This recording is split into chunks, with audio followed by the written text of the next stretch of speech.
My son-in-law pointed a finger at my worn-out shoes and laughed in front of the judge, saying, "He's so poor, he can't even afford a bus ticket, let alone a lawyer.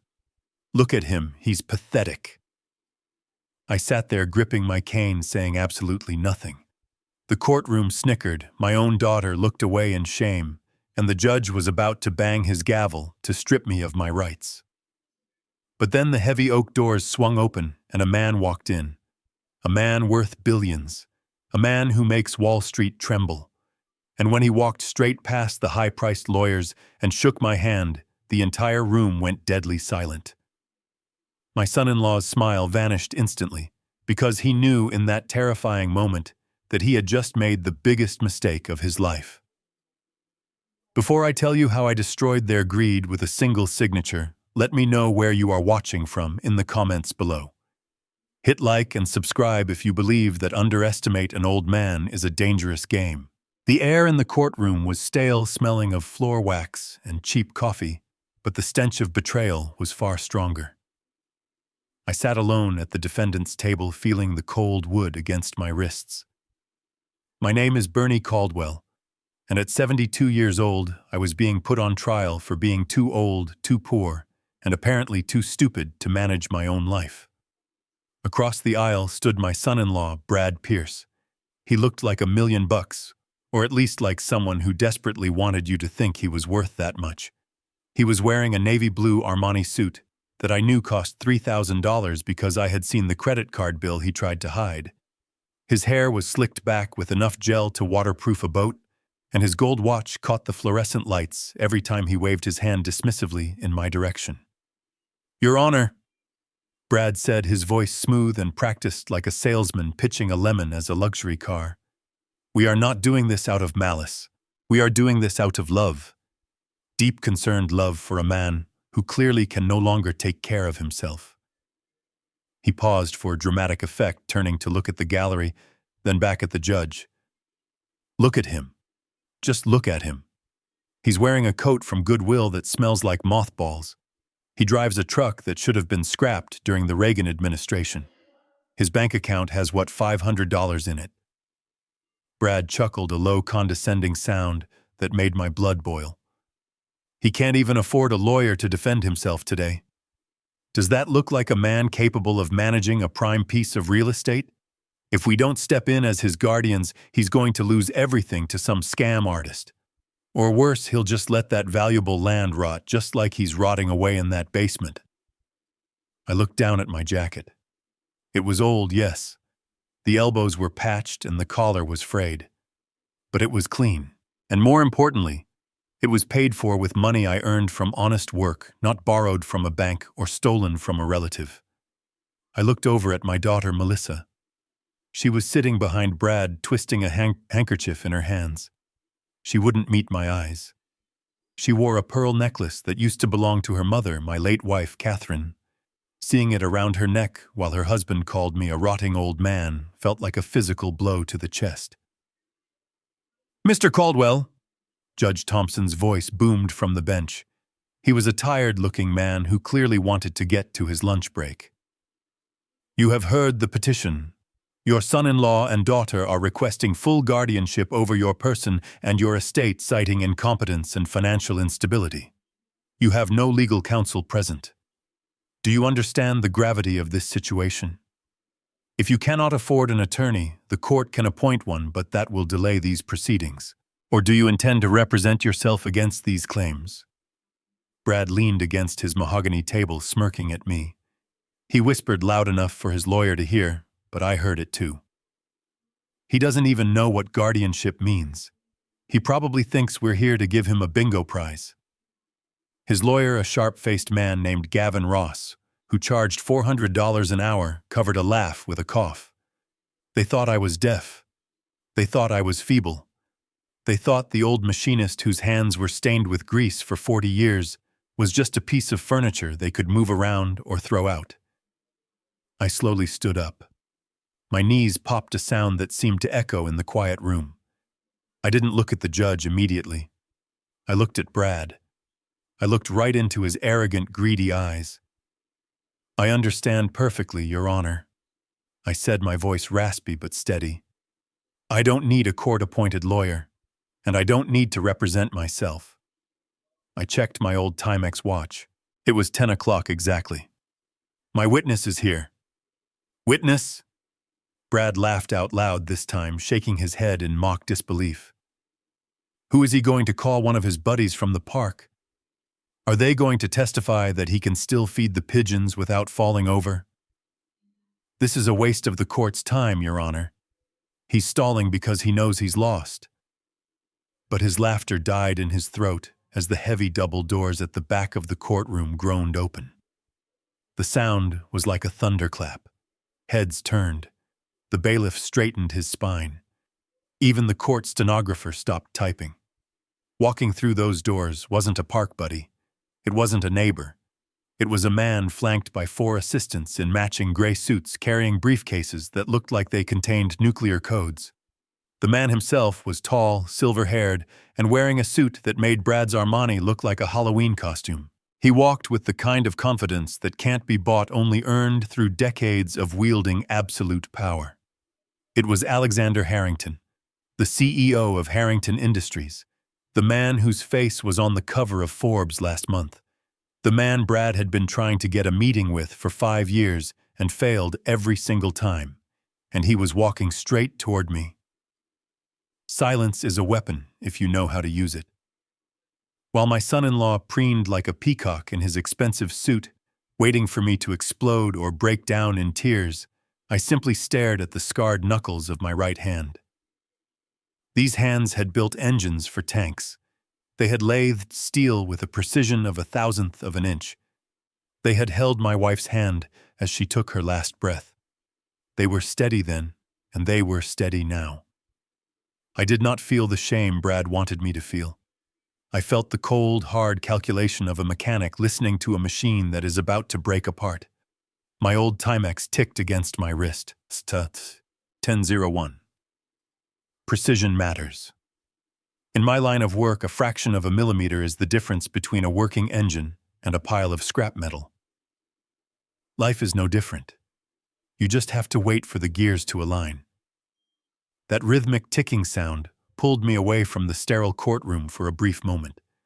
The fluorescent lights faded, replaced by the warm yellow glow of a hanging shop lamp. I was back in my garage 30 years ago. The smell of oil and sawdust filled my nose. I felt a firm, calloused hand gripping mine. I saw a young man, his face smeared with grease, looking at me with an intensity that burned brighter than a welding torch. I could hear his voice clearly in my mind, cutting through the noise of the past. Bernie, he had said, looking me dead in the eye, you gave me a future when no one else would give me the time of day. If you ever need me, I do not care if I am in a board meeting or on the moon. I will be there. That handshake was a bond stronger than any contract these overpaid lawyers could draft. It was a promise made in steel and sweat. Judge Thompson cleared his throat, a sound like grinding gears that snapped me back to the present. He leaned over the bench, his eyes thick with a mixture of pity and annoyance. He saw an old man staring into space, confirming every lie my family had just told. Mr. Caldwell. The judge boomed, his voice echoing off the high ceiling. We are not here to stare at the clock. This court has a full docket today. Since you have remained silent and have no counsel present, I am inclined to grant the petition for temporary guardianship immediately to ensure your assets are protected. Brad let out a sigh of relief that was loud enough to be heard in the back row. He thought he had won. He was already spending the money in his head. The judge continued looking at me over the rim of his glasses. Unless, of course, you have a valid reason for this delay. Do you have representation that we are unaware of? Or are you simply confused about the proceedings? I pushed myself up from the table. My bad knee protested a sharp reminder of a fall from a ladder years ago, but I locked it straight. I stood tall. I did not look at my daughter, whose head was bowed so low her chin touched her chest. I did not look at Brad, who was checking his cuticles. I fixed my gaze on the heavy wooden doors at the very back of the room. no lawyer. Your Honor, I said. My voice was rough like gravel tumbling in a mixer, but it did not shake. I do not need a defender, and I am not confused. I just need you to wait exactly 20 seconds. Brad snorted, shaking his head. 20 seconds. For what? For the dementia to kick in. The gallery erupted in scattered laughter again. The judge raised his gavel, ready to end this farce. No, I answered, keeping my eyes locked on the doors as the second hand on my watch swept past the 12. My witness is not late. He is just making an entrance. The heavy double doors swung open with a slow, deliberate weight, revealing two men in dark suits who scanned the room with professional indifference. They stepped aside, clearing a path for the man walking behind them. Alexander Harrington did not just enter a room, he occupied it. He was 60 years old, but he moved with the predatory grace of a man half his age. His silver hair was perfectly coiffed, and his charcoal three-piece suit was tailored so sharply it could probably cut glass. He held a leather briefcase in one hand and a polished ebony cane in the other, though he clearly did not need it for walking. It was an accessory of command, a scepter for a king in the world of high finance. The silence that followed was absolute. It wasn't just quiet. It was a vacuum. The air seemed to leave the room sucked out by the sheer gravitational pull of real power. The bailiff, who had been slouching near the wall, snapped to attention so fast his spine audibly cracked. The court stenographer froze her fingers, hovering over the keys, terrified that the sound of her typing would be an insult to the moment. Even Judge Thompson, a man who had presided over this court for 20 years with an iron fist, sat up straighter in his chair, instinctively adjusting his robe. He recognized authority when he saw it, and the authority walking down the center aisle far outstripped the authority of his bench. I watched my son-in-law. This was the moment I had been waiting for, the payoff for months of humiliation. Brad's face went from arrogant amusement to a mask of pure, unadulterated shock. His skin turned the color of old paste. His eyes bulged. He knew exactly who Alexander Harrington was. Every investment banker, every venture capitalist, every two-bit hustler with a finance degree knew who Lex was. He was the shark they all wanted to swim with, the titan whose shadow they all lived in. Brad had spent the last 5 years trying to get a 5-minute meeting with one of Harrington's junior assistants. He had framed a rejection letter from Harrington Industries and hung it in his office as motivation. And now the man himself was here. Not on a magazine cover, not on a television screen.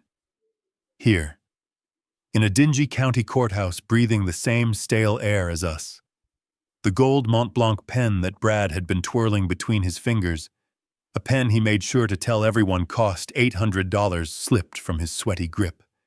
It hit the hardwood floor with a sharp clatter that sounded like a gunshot in the dead silence. Brad didn't flinch. He didn't look down. He didn't even try to pick it up. He was paralyzed, his mouth hanging slightly open, his brain trying to process an impossible reality. Why was the billionaire CEO of the largest industrial conglomerate in the state walking toward the defense table? Why was he ignoring the expensive lawyers in the front row? Lex walked past the plaintiff's table without even glancing at them. To him, Brad and his high-priced attorney were insignificant, like dust motes floating in a sunbeam. He stopped right in front of my table. The scent of expensive cologne, something smoky and rich, like aged leather and tobacco, washed over me, drowning out the smell of floor wax. Lex looked at me, his steel-gray eyes softening for the first time. He didn't look at me like a pauper. He didn't look at me like a senile old man. He looked at me with the respect a soldier gives a general. He set his briefcase down on the table with a heavy thud, the sound of finalizing a deal. Then he turned slowly to face the judge, and the sheer force of his presence made the courtroom feel small. Brad made a small choking noise in his throat, realizing that the predator had just entered the cage, and for the first time in his life, Brad Pierce was the prey. The bailiff, a young man who looked like he had never dealt with anyone more important than a parking violator, stepped forward with a shaky hand. He pointed toward the witness box, a small wooden enclosure to the left of the judge's bench. "Mr. Harrington," he stammered, his voice cracking slightly. "If you would please take the stand, the clerk will swear you in." Lex did not even look at him. He didn't acknowledge the instruction, because in his world, he gave the instructions. He walked straight past the witness stand, past the court reporter, who was staring at him with her mouth slightly open, and stopped right at my table. He pulled out the empty chair next to me, the chair that Brad had mocked just minutes ago, as the seat for my imaginary friends. The legs scraped against the floor, a harsh sound that made everyone flinch. Lex sat down. He settled into the cheap, government-issued chair as if it were a throne in a boardroom. He placed his briefcase on the table. It wasn't just a bag. It was a statement. It was made of dark, textured crocodile skin, the kind that costs more than the car Brad drove here. The gold latches clicked open with a sound like a pistol being cocked. He didn't open it yet. He just rested his hands on top of it, his fingers long and manicured, wearing a signet ring that bore a crest older than this courthouse. Judge Thompson leaned forward, his brow furrowed in confusion. For the first time in the hearing, he looked unsure of his own authority. "Mr. Harrington," he said, his tone respectful but firm, "I believe there has been a misunderstanding regarding court procedure. If you are here to testify on behalf of Mr. Caldwell regarding his competency, you must take the witness stand. Counsel cannot sit with the defendant unless they are well counsel." Brad's lawyer, Gavin Ross, stood up. He smoothed his tie, trying to look important, but I could see a bead of sweat trickling down his temple. "Your Honor, this is highly irregular," Ross objected, though his voice lacked its usual bite. "Mr. Harrington is not a member of the bar. He has no standing to sit at the defense table. We move to have him seated in the gallery or removed." Lex turned his head slowly to look at Ross. It was the look a lion gives a yapping dog before deciding if it's worth the energy to kill it. Then he looked up at the judge. "I am not a witness, Your Honor," Lex said. His voice was calm baritone and filled the room without the need for a microphone. "And I am certainly not a lawyer. I don't bill by the hour. I bill by the outcome." He tapped the crocodile briefcase with his index finger. "I am here to file an emergency motion to intervene." Lex continued. "I am not testifying for Mr. Caldwell. I am standing with him as a co-plaintiff in a countersuit against Mr. Bradford Pierce for fraud, embezzlement, and conspiracy to commit elder abuse." The words hung in the air like smoke. You could hear a pin drop. Brad's mouth fell open, his face draining of all color until he looked like a wax figure left out in the sun. Gavin Ross knocked over his water pitcher.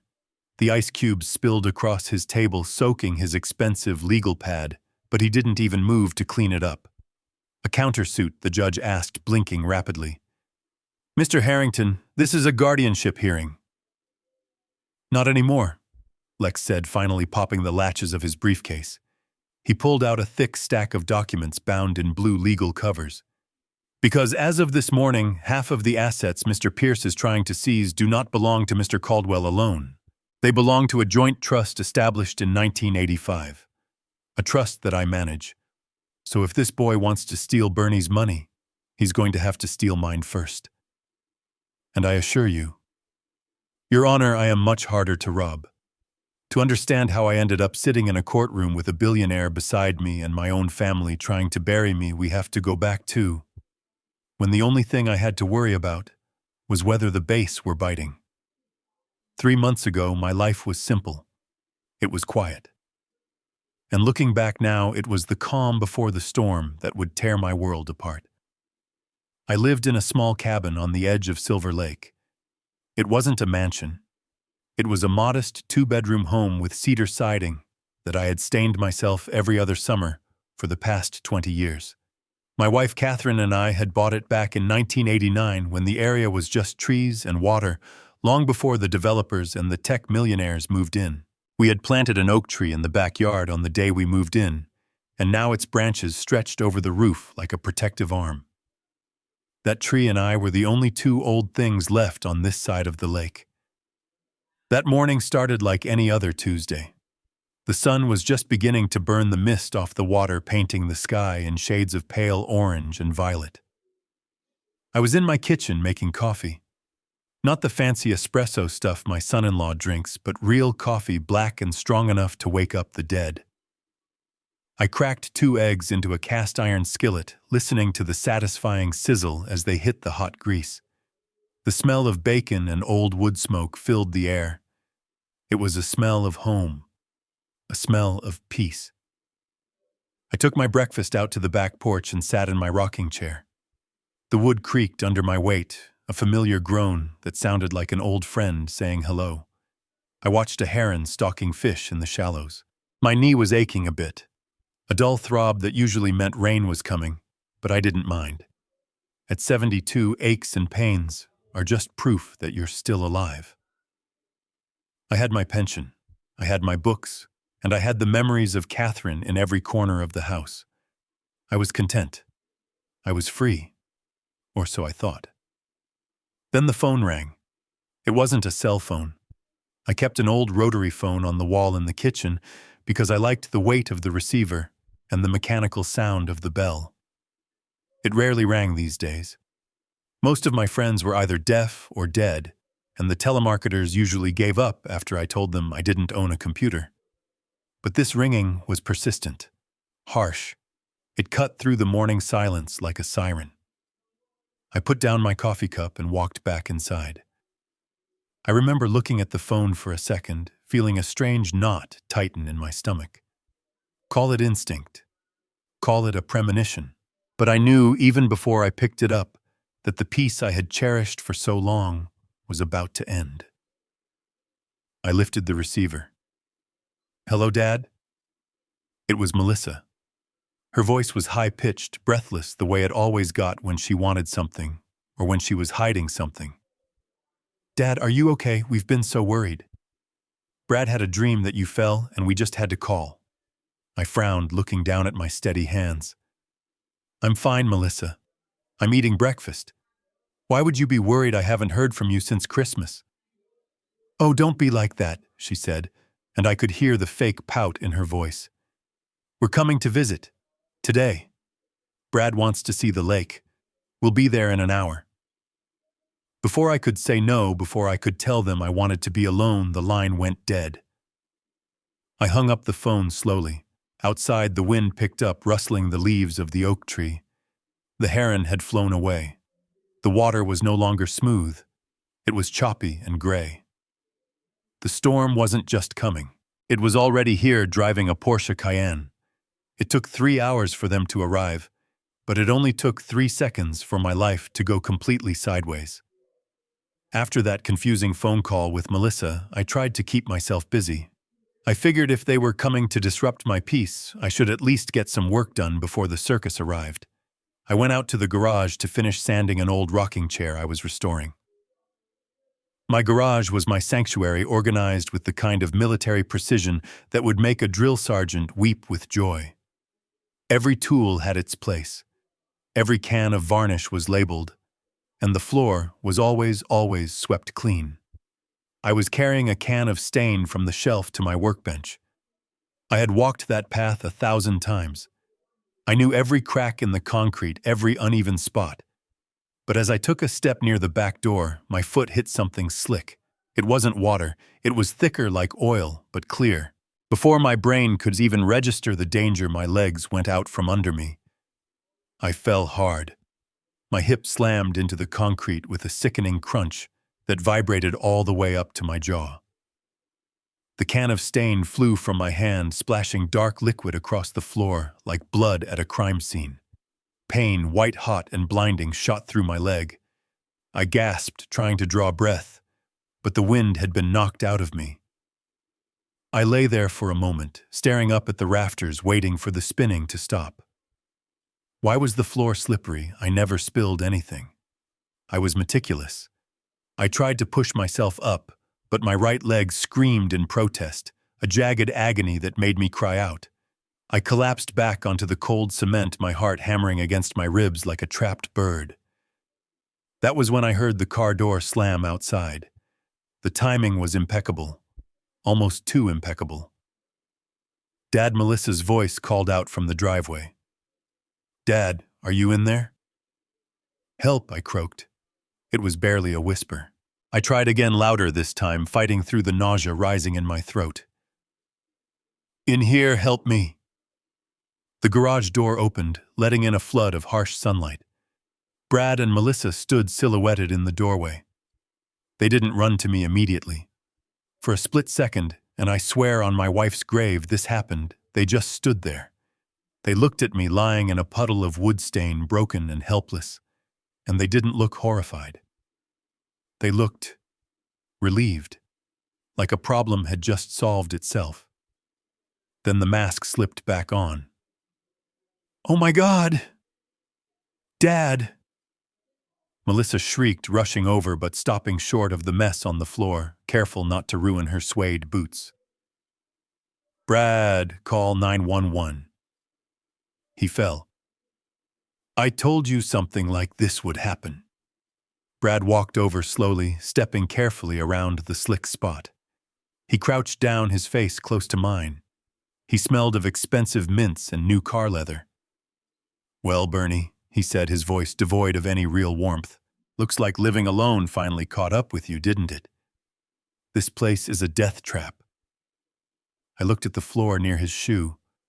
There was a faint sheen there, a trail that looked like it had been sprayed. WD-40 silicone lubricant. I reached out to touch it to check, but Brad grabbed my hand. "Don't move, Dad," he said firmly, squeezing my fingers a little too hard. "You're in shock. Let the professionals handle this. You've clearly made enough of a mess for one day." The smell of a hospital is distinct. It is a mixture of rubbing alcohol floor wax and the metallic tang of fear.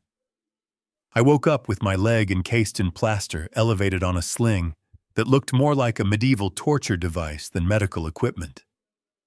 A dull, rhythmic throbbing hammered against my hip bone, a constant reminder of the concrete floor I had kissed just hours ago. But the physical pain was manageable. I had broken bones before. I had taken shrapnel in Da Nang. Pain is just a signal. What I couldn't stomach was the performance taking place at the foot of my bed. Brad was standing there talking to the attending physician with the kind of authoritative volume usually reserved for boardrooms. He wasn't asking about my recovery time or my pain levels. He was asking about liability and long-term care facilities. He wore a mask of deep, furrowed concern that looked practiced, like an actor rehearsing for a daytime soap opera. "Doctor, you have to understand," Brad said, placing a hand on the physician's shoulder as if they were old frat brothers. "He is 72. He lives alone in a cabin in the middle of nowhere. This isn't just a fall. This is a wake-up call. We can't in good conscience let him go back there. It is negligent." The doctor, a young man with tired eyes, nodded sympathetically, glancing at his clipboard. "I understand your concern, Mr. Pierce. But medically, it is a clean break, with some physical therapy and home assistance." Brad cut him off, his voice dropping to a harsh whisper that he thought I couldn't hear. "Home assistance, who is going to pay for that? And what happens when he falls again next week? No, we need to discuss discharge options that involve 24-hour supervision." Then there was Melissa, my little girl. She was sitting in the visitor's chair, weeping into a tissue that was already shredded to pieces. But she wasn't holding my hand. She wasn't stroking my forehead like she used to when I had the flu back when she was 10. She was sitting 3 feet away, crying about herself. "Oh, Daddy," she sobbed, looking up at the ceiling. I told you this would happen. Every time the phone rings, I have a panic attack thinking you are dead on that kitchen floor. It is too much. It is just too much for me to handle right now with Brad's stress at work and the new house renovations." She looked at me, then her eyes red and puffy, but there was an edge to her gaze, a hardness. "Why are you being so stubborn? Why do you have to live all the way out there? It is selfish, Daddy. It is selfish to make us worry like this. I tried to sit up, but the room spun. I swallowed the dry lump in my throat. I am not dead, Melissa, I rasped. It was a slip. There was oil on the floor. Brad spun around his face, flushing with artificial anger. Oil. There you go again. Blaming the floor. Blaming the house, Bernie. You are in denial. You are losing your balance. You are losing your grip. Today it was a hip. Tomorrow it could be your neck. Do you want Melissa to find your body after 3 days? Is that the legacy you want to leave her? He moved to the side of the bed, looming over me, blocking out the harsh fluorescent light. His voice softened, becoming sickly sweet. Look, we are family. We step up. We are not going to abandon you. But you have to work with us. You have to let us take the wheel now. You have crashed the car, Bernie. It is time to hand over the keys. The morphine drip had dulled the sharp edges of the pain in my hip, but it also clouded my judgment. I was lying there feeling smaller and older than I ever had in my life when Brad pulled a chair right up to the bedside rail. He leaned in close, his cologne overpowering the scent of antiseptic. He didn't look like the man who had just insulted my home. He looked like a son, or at least he looked like the son I had always wished I had. Bernie, he started, his voice dropping to a confidential warm register. I know we have had our differences. I know I come on strong sometimes, but seeing you on that garage floor, it changed everything for me. It made me realize that time is short. Too short. He pulled out his phone and swiped to a photo. It was a picture of a house. Not a house, a mansion. It had white pillars, a sprawling lawn, and windows that reflected the blue sky. We just closed on this place in the Hamptons, Brad said, his eyes gleaming with pride. It is 4,000 square feet, 5 bedrooms, a heated pool. And the best part, we picked it out with you in mind. I blinked, trying to focus on the small screen. Me, I asked. Yes, Daddy. Melissa chimed in, taking my hand. Her palm was soft, uncalloused, so different from mine. We want you to come live with us. No more lonely nights at the lake. No more worrying about who will find you if you fall. We have a ground floor suite picked out just for you. It has a view of the garden. You can sit there and read your books, and we will bring you coffee every morning. Brad nodded enthusiastically. Think about it, Bernie. You sell that old cabin. The market is hot right now. You could get $450,000 easy. You put that money into the new house and it is like an investment in your own care. We take care of the cooking, the cleaning, the driving. You just retire. For real this time. You become the patriarch of the estate. The word patriarch hung in the air. It sounded dignified. It sounded safe. For the last 10 years since Catherine died, my life had been a series of silent meals and empty rooms. I talked to the radio more than I talked to real people. The idea of waking up in a house full of life, of having my daughter nearby, of being safe. It was a siren song. It was intoxicating. I looked at Melissa. She was smiling a hopeful, desperate smile. I wanted to believe her. I wanted to believe that under the designer clothes and the superficiality, my little girl was still in there. I wanted to believe that Brad wasn't a shark, but a man trying to build a family legacy. Loneliness is a terrible thing. It eats away at your defenses like rust on a fender. It makes you ignore the warning signs. It makes you ignore the fact that Brad kept mentioning the sale price of my cabin. It makes you ignore the fact that they hadn't visited me in 2 years until they needed something. I looked at the photo of the big white house again. It looked like a fortress against the world. A ground floor suite, I asked, my voice weak. The best room in the house, Brad promised, squeezing my shoulder. King-sized bed, private bath. You will live like a king, Bernie. You deserve it. I closed my eyes. I was tired of fighting. I was tired of being alone. Okay, I whispered. Let's do it. Brad and Melissa exchanged a look. It wasn't a look of love. It was the look of two people who had just closed a business deal. But in my drug-hazed state, I told myself it was relief. I signed the invisible contract with my heart, not knowing I was signing away my freedom. Signing the deed to the cabin felt less like a real estate transaction and more like signing a confession. The pen felt heavy in my hand, a dead weight of plastic and ink that was about to erase 30 years of history. The notary, a woman with kind eyes who looked like she would rather be anywhere else, pointed to the line marked seller. I hesitated. My hand hovered over the paper.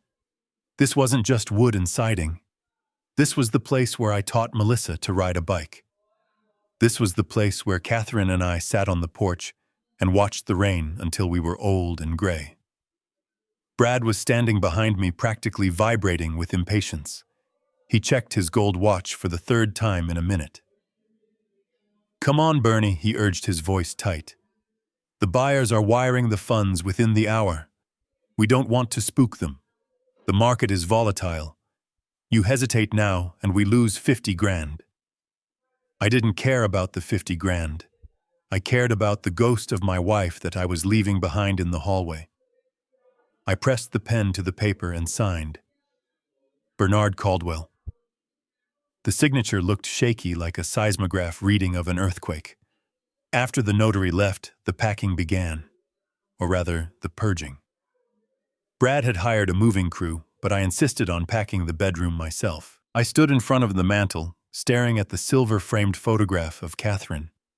It was taken on our 25th anniversary.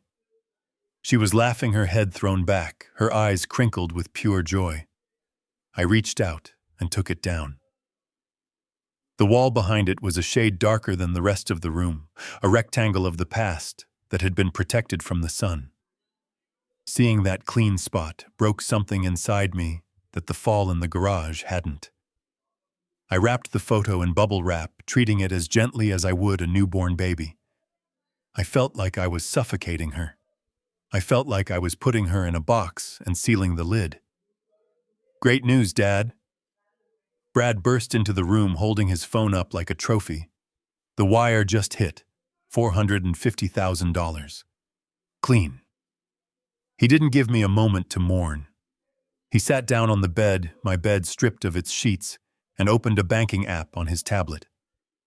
Now here's the plan, he said, tapping the screen rapidly. We are going to move this directly into the Pierce Family Growth Fund. It is a diversified portfolio I manage. High yield, low risk. If we leave it in a standard savings account, inflation will eat it alive. You want to leave something substantial for Melissa, don't you? He looked at me, and for a second, the mask slipped. I saw the hunger in his eyes. It wasn't concern for my legacy. It was greed. But I was tired. My hip throbbed. My house was gone. I was a man without a castle, and I needed a place to land. I trust you, Brad. I said the words tasting like ash in my mouth. Do what you think is best. He grinned. It was a wide, toothy smile that didn't reach his eyes. You are making the right choice, Bernie. I am going to turn this money into a fortune. You won't have to worry about a single bill for the rest of your life. He tapped a final button. Transfer complete. $450,000 money earned from 40 years of grease under my fingernails, and missed holidays vanished from my account and appeared in his. I looked around the empty room. I had sold my past to buy a future, but as I walked out the front door for the last time, I had a sinking feeling that I had just been robbed. The drive to the new house was quiet. I sat in the back seat of the Porsche, watching the familiar trees of the lake disappear, replaced by high manicured hedges and iron gates. When we finally pulled up to the house Brad had shown me in the picture, it looked even bigger in person. It was a white colonial mansion with pillars thick enough to stop a tank. It screamed money. My money, mostly. But as I stepped out of the car, leaning heavily on my cane, I didn't feel like the patriarch arriving at his castle. I felt like a guest who had overstayed his welcome before he even walked through the door. "Welcome home, Bernie," Brad said, spreading his arms wide. He didn't offer to carry my bag. That job was left to me. I grabbed my small duffel, the only thing I had kept out of storage, and followed them up the steps. I expected to be led to the ground floor suite they had promised, the one with the king-sized bed and the view of the rose garden. I was already picturing myself sitting by the window reading my Western novels in the sun. But when we entered the foyer under a chandelier that probably cost more than my first truck, Brad didn't turn left toward the east wing. He walked straight through the kitchen and stopped at a narrow, unmarked door next to the pantry. "Where are we going?" I asked, pausing by the marble island. "I thought the suite was on the main hall." Brad didn't look at me. He was busy typing something on his phone. "Change of plans, Bern. The contractors found black mold in the east wing this morning. Total disaster. We had to gut the whole section. It is going to be a construction zone for months. Dust, noise, fumes. You don't want to be breathing that stuff in with your lungs." Melissa nodded eagerly, too eagerly. "It is for your health, Daddy. We set up a temporary space for you downstairs, just until the renovations are done. It is actually very private." Brad opened the narrow door. A smell hit me instantly. It wasn't the smell of roses. It was the smell of damp concrete and stagnant air, the smell of a place where things are stored and forgotten. "Downstairs?" I asked, staring into the gloom. "You mean the basement?" "It is a finished lower level," Brad corrected sharply, flipping a switch. A single bulb flickered to life at the bottom of the stairs. "Come on, take a look. It is cozy." I navigated the stairs, carefully gripping the railing which felt loose in the wall. When I reached the bottom, my heart sank into my shoes. It wasn't a finished lower level. It was a concrete box. The walls were bare cinder block, painted a hasty, peeling white. There was no king-sized bed. There was a twin cot pushed against the wall, the kind used in army barracks. There was no private bath, just a toilet behind a folding screen. And the garden view. It was a single horizontal window near the ceiling, barely large enough to let in a sliver of gray light, staring directly at the underside of the deck. I stood there, gripping my bag, feeling the dampness seep into my bad hip. "This is it?" I asked, my voice echoing off the cold walls. "This is the luxury suite." "It is temporary, Bernie," Brad said, checking his watch again, already halfway back up the stairs. "Don't be dramatic. It is quiet down here. You can hear yourself think. Now get settled. We have a dinner reservation at 7 and we are running late. There is a sandwich in the mini-fridge if you get hungry." He didn't wait for an answer. He walked up the stairs and closed the door. I heard the lock click, just a soft sound, but in that silence it sounded like a prison cell slamming shut. I sat down on the cot, the springs groaning under me, and looked up at the tiny window. I had sold my home for this. I had traded my freedom for a hole in the ground. And for the first time I realized that the renovation story was a lie. They never intended to put me in the suite. I was exactly where they wanted me, out of sight, out of mind, and completely under their control. The first night in my new home set the tone for the rest of my sentence. I had unpacked my meager belongings, 3 shirts, 2 pairs of pants, and the few books Brad hadn't thrown out, and sat on the cot listening to the muffled sounds of footsteps above me. It was 7 o'clock. My stomach growled, reminding me that the sandwich Brad mentioned was just a slice of processed cheese on stale white bread. I decided to go upstairs. Not to cause trouble, but simply to get a glass of water and maybe say hello to whatever guests were important enough to delay my welcome dinner. I climbed the stairs slowly, my hips stiff from the damp cold of the basement. When I opened the door to the kitchen, the warmth and the smell of roasted garlic and rosemary hit me like a physical wall. The kitchen was buzzing. Caterers in black uniforms were arranging elaborate appetizers on silver trays. And there, standing by the island with a glass of red wine, was Brad. He was laughing at something a tall, thin man in a gray suit was saying. Melissa was next to him wearing a dress that probably cost more than my entire truck. I stepped into the room. "Hello?" I said, my voice sounding rough and out of place in the polished atmosphere. The laughter stopped abruptly. Brad spun around, his smile vanishing instantly. He didn't look happy to see me. He looked horrified.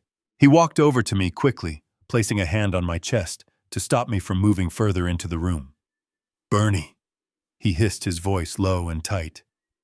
"What are you doing up here? I told you we have company." "I just wanted some water," I said, looking past him at the guests, who were now staring at me with a mixture of curiosity and disdain. "And I thought, well, I live here now. I thought I might join you for dinner." Brad let out a short, incredulous laugh. "Join us, Bernie, look at you." He gestured to my flannel shirt and worn work pants. "These are potential investors, important people. You can't just wander in here looking like the gardener. It sends the wrong message." He steered me back toward the basement door, his grip firm. "Look, we'll bring you down a plate later, after everyone leaves. But for now you need to stay downstairs. We can't have you roaming around. It's distracting." "Distracting?" I asked, feeling a flush of humiliation rise in my cheeks. "I'm your father-in-law, not a stray dog." "Bernie, please," Melissa called out from the island, not even bothering to come over. "Just do this for us. It's a big night for Brad. Don't ruin it." Brad opened the basement door and practically shoved me through it. "There's bottled water in the mini-fridge," he said. "Stay put. We'll talk tomorrow." He closed the door. I stood on the top step, listening to the lock click again. From the other side, I heard the laughter resume, louder this time. I heard glasses clinking. I heard Brad's voice, smooth and charming, telling a joke. They were eating the food, bought with my money, celebrating in the house bought with my money, while I stood in the dark, clutching the railing, realizing that I wasn't a guest, and I certainly wasn't family. I was a ghost they were trying to hide in the cellar. The dampness of the basement was not just uncomfortable, it was a physical assault. After 2 weeks of sleeping on a cot that offered as much support as a hammock made of fishing net, my sciatica had flared up with a vengeance. It felt like a hot wire was being pulled tight from my lower back all the way down to my ankle. Every step was a negotiation with pain. I knew I needed my prescription refill. It was a simple anti-inflammatory costing exactly $50 with my insurance copay. $50. The amount I used to spend on a casual Tuesday lunch for my crew at the shop. Now it was a fortune I did not have. I dragged myself up the stairs, gripping the handrail, until my knuckles turned white. I could hear the chime of the front doorbell, followed by Melissa's excited squeal. It was a sound I hadn't heard in years, reminiscent of Christmas mornings when she was a child. I opened the door to the foyer just in time to see her signing for a package. It was a large box wrapped in the signature packaging of a high-end French fashion house.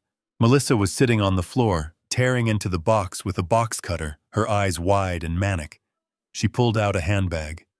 It was made of ostrich leather dyed a deep, vibrant emerald green.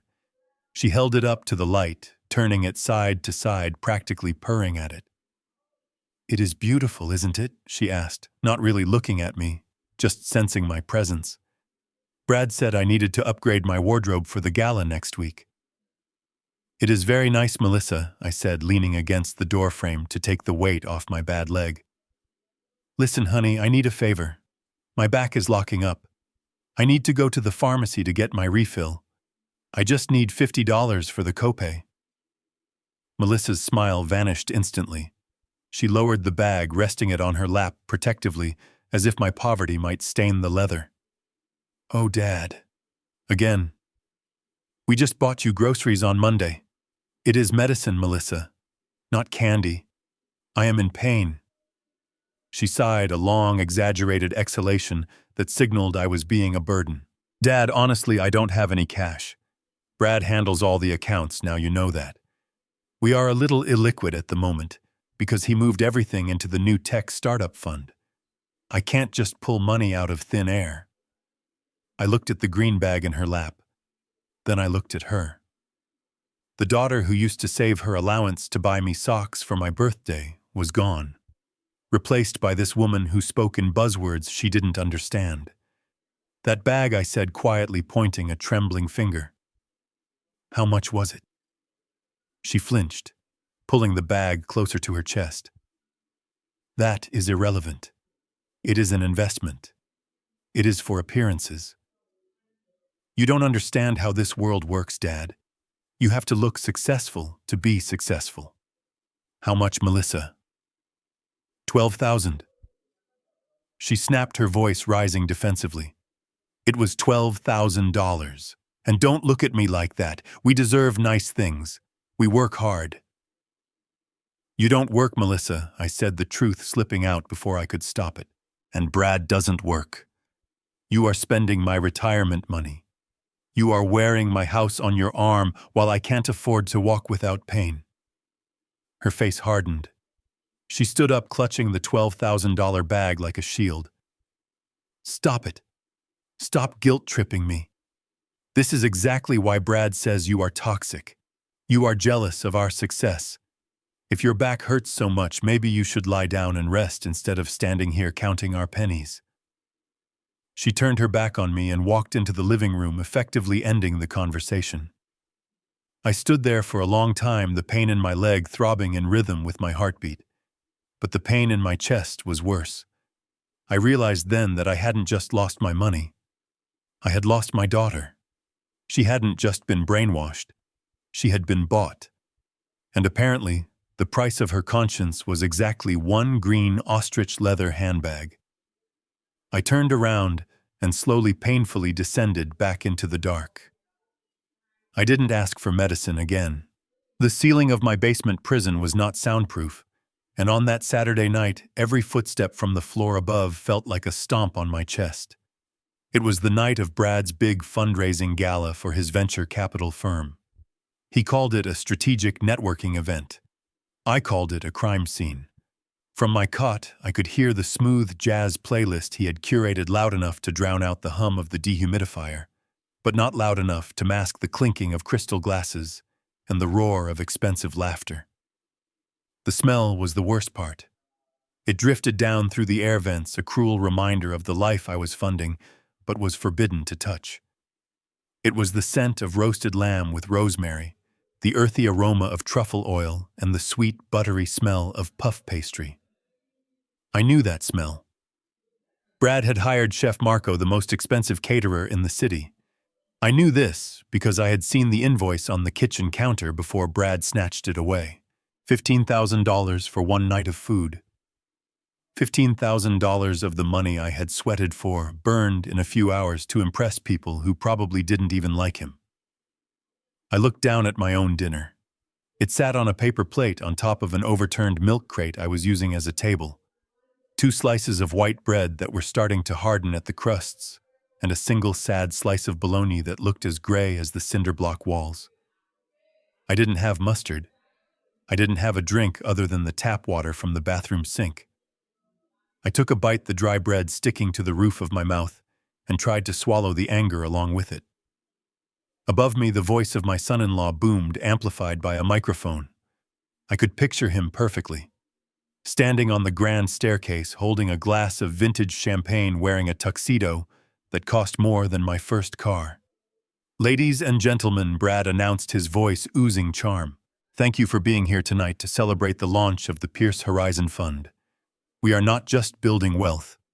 We are building a legacy. And I have to give a special shout-out to our primary angel investor, who prefers to remain anonymous, but whose generosity made all of this possible." Applause erupted. Thunderous applause for the anonymous angel. That was me. I was the angel. But I wasn't in the room receiving a handshake. I was the angel locked in the cellar eating processed meat while they drank wine that cost $500 a bottle. The audacity of it was breathtaking. He wasn't just stealing my money. He was using it to build a pedestal for himself, standing on my back to reach the stars. I stood up and walked to the tiny window. All I could see were the tires of the luxury cars parked in the driveway. Mercedes, BMWs, Teslas. A parade of wealth. I thought about walking up those stairs. I thought about bursting through the kitchen door covered in basement dust and screaming the truth to every person holding a shrimp cocktail. I wanted to tell them that their host was a fraud. I wanted to tell them that the seed money for this fund came from a 72-year-old machinist who couldn't afford his back medication. But I didn't. I stopped at the bottom of the stairs, my hand hovering over the doorknob. I knew the lock was engaged from the other side.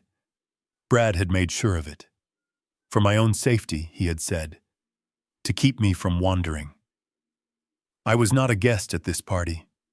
I was the dirty secret that had to be kept hidden so the illusion could survive.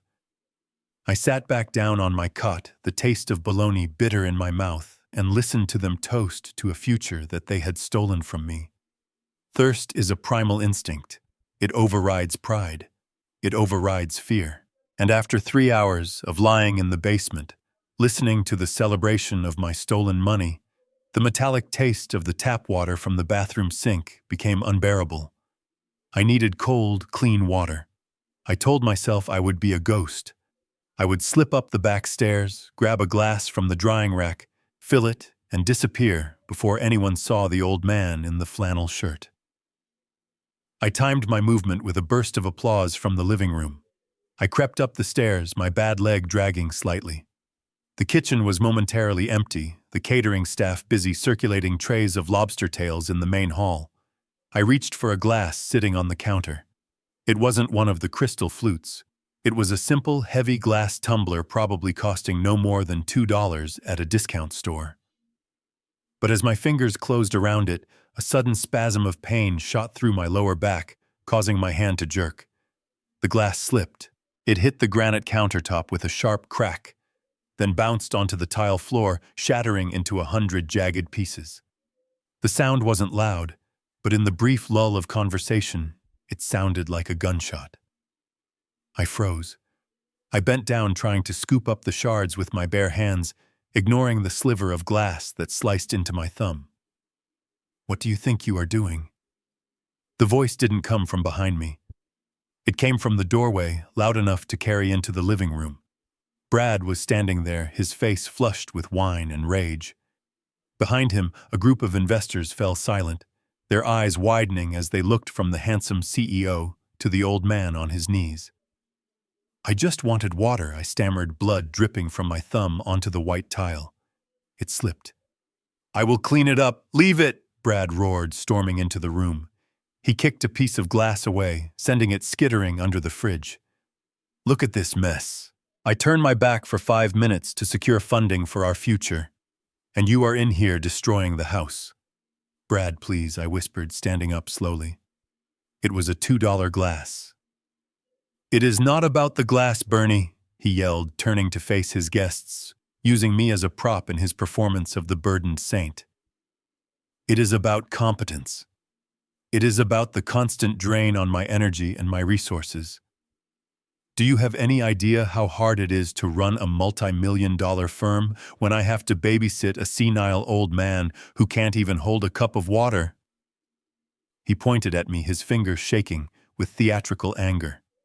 "I pay for his food. I pay for his housing. I pay for his medical bills. And this is the thanks I get: clumsiness, destruction. He is a liability. A total write-off." The room was dead silent. I saw Melissa in the background clutching her new green bag, looking at the floor. No one stepped forward. No one offered a bandage for my bleeding hand. They just watched, sipping their expensive wine, judging the liability standing in the kitchen. "You are useless, Bernie." Brad spat out the words low enough so only I could hear the full venom, but loud enough for the front row to catch the sentiment. "Go back downstairs, before you break something that actually has value." I looked at him. I looked at the blood on my hand. I looked at the investors who were nodding sympathetically at Brad, buying into his narrative of the martyr son-in-law. I didn't say a word. I turned around and walked back to the basement door. I didn't get my water. But as I descended into the dark, I realized that Brad had just given me something much more valuable than hydration. He had given me a witness list, and he had shown me exactly how much he valued my dignity less than the price of a shattered $2 glass. The shame of the broken glass burned in my chest for hours, but it was curiosity that pulled me out of the basement later that night. The party had wound down. The heavy thud of the bass had been replaced by the soft clatter of the catering crew packing up. I waited until the house was silent save for the hum of the refrigerator. I needed to know if Brad had thrown away the glass shards or kept them as evidence of my incompetence for the guardianship hearing. It sounds paranoid, but living with Brad taught me that paranoia was just another word for awareness. I crept up the stairs, my socks muffling my footsteps on the hardwood. The kitchen was dark, but a sliver of light spilled from under the door of Brad's home office down the hall. I heard his voice. He wasn't talking to Melissa. The tone was different, playful, arrogant, the way a man talks when he is trying to impress a woman he hasn't married yet. "Baby, I told you the deal is practically done," Brad said, his voice carrying clearly in the quiet hallway. "The old man is softer than I thought." He signed over the house proceeds without even reading the fine print. 450 grand straight into the Cayman account. It's untouchable. I froze. I pressed my back against the wall, my heart hammering against my ribs. Cayman account. He had told me it was a domestic growth fund. "No, Melissa doesn't know," Brad continued, laughing softly. "She thinks we're investing in the future. And we are. My future. Listen, once the court declares him incompetent next week, I'll have power of attorney over everything. The pension, the Social Security, and that land he's sitting on. I'm going to dump him in that state facility off the highway, Shady Pines or whatever it's called. It's cheap, it's grim, and nobody visits. He'll be out of our hair in a month." My knees nearly gave out. I had to grab the doorframe to steady myself. Shady Pines wasn't a retirement community. It was a warehouse for the forgotten, a place where the elderly were sedated into silence until they died. He wasn't just planning to steal my money. He was planning to bury me alive. "Don't worry about the wife," Brad said, his voice dropping to a conspiratorial whisper. "She's easier to manipulate than her father. A few designer bags, a few compliments, and she'll sign whatever I put in front of her. She's pathetic, honestly. But she's useful. For now." I covered my mouth to stifle a gasp. It wasn't just me. He despised Melissa, too. She was just another pawn in his game, a useful idiot to help him secure the bag. I felt a surge of nausea so strong I thought I would be sick right there in the hallway. This wasn't just greed. This was predation. Pure, unadulterated evil wrapped in an Armani suit. I had spent months blaming Melissa, feeling betrayed by her, but now I realized she was just another victim, albeit a willing one. "I have to go," Brad said. "The caterers missed a spot on the carpet. I need to yell at someone before I go to bed. I'll see you tomorrow at the hotel. Wear that red thing I bought you." I heard the sound of a chair scraping back. I didn't wait. I turned and moved as fast as my bad leg would allow, scrambling back toward the basement door. I made it inside and clicked the lock just as I heard the office door open. I sat in the dark on my cot, shivering uncontrollably. But it wasn't from the cold anymore. It was from the rage. The kind of cold, hard rage that clears the mind and steadies the hand. He thought I was soft. He thought I was done. He had no idea he had just given me the weapon I needed to destroy him. The next morning, silence returned to the mansion, but it felt heavy like the air before a tornado. Brad had left for his office, probably to brag about his successful gala, and Melissa was at a spa recovering from the exhaustion of hosting a party she didn't cook for. The house was mine for the first time in weeks. I knew I was playing a dangerous game, but the conversation I had overheard about the Cayman account and the nursing home had stripped away my fear. I wasn't a guest anymore. I was a spy behind enemy lines. I walked straight to Brad's home office. The door was unlocked. Inside, the room smelled of stale cigar smoke and arrogance. My eyes went immediately to the mahogany desk. It was cluttered with papers, but one stack was separated from the rest, held together by a large metal clip. The cover sheet read, Project Lakeside. I flipped it open. It was a draft purchase agreement for the remaining 3 acres of land surrounding my old cabin. The land I had kept. The land where Catherine and I had planted the oak tree on our 25th anniversary. Brad had told me the deed was lost, that it was just a matter of filing paperwork. He lied. The deed was right there, sitting under a letter of intent.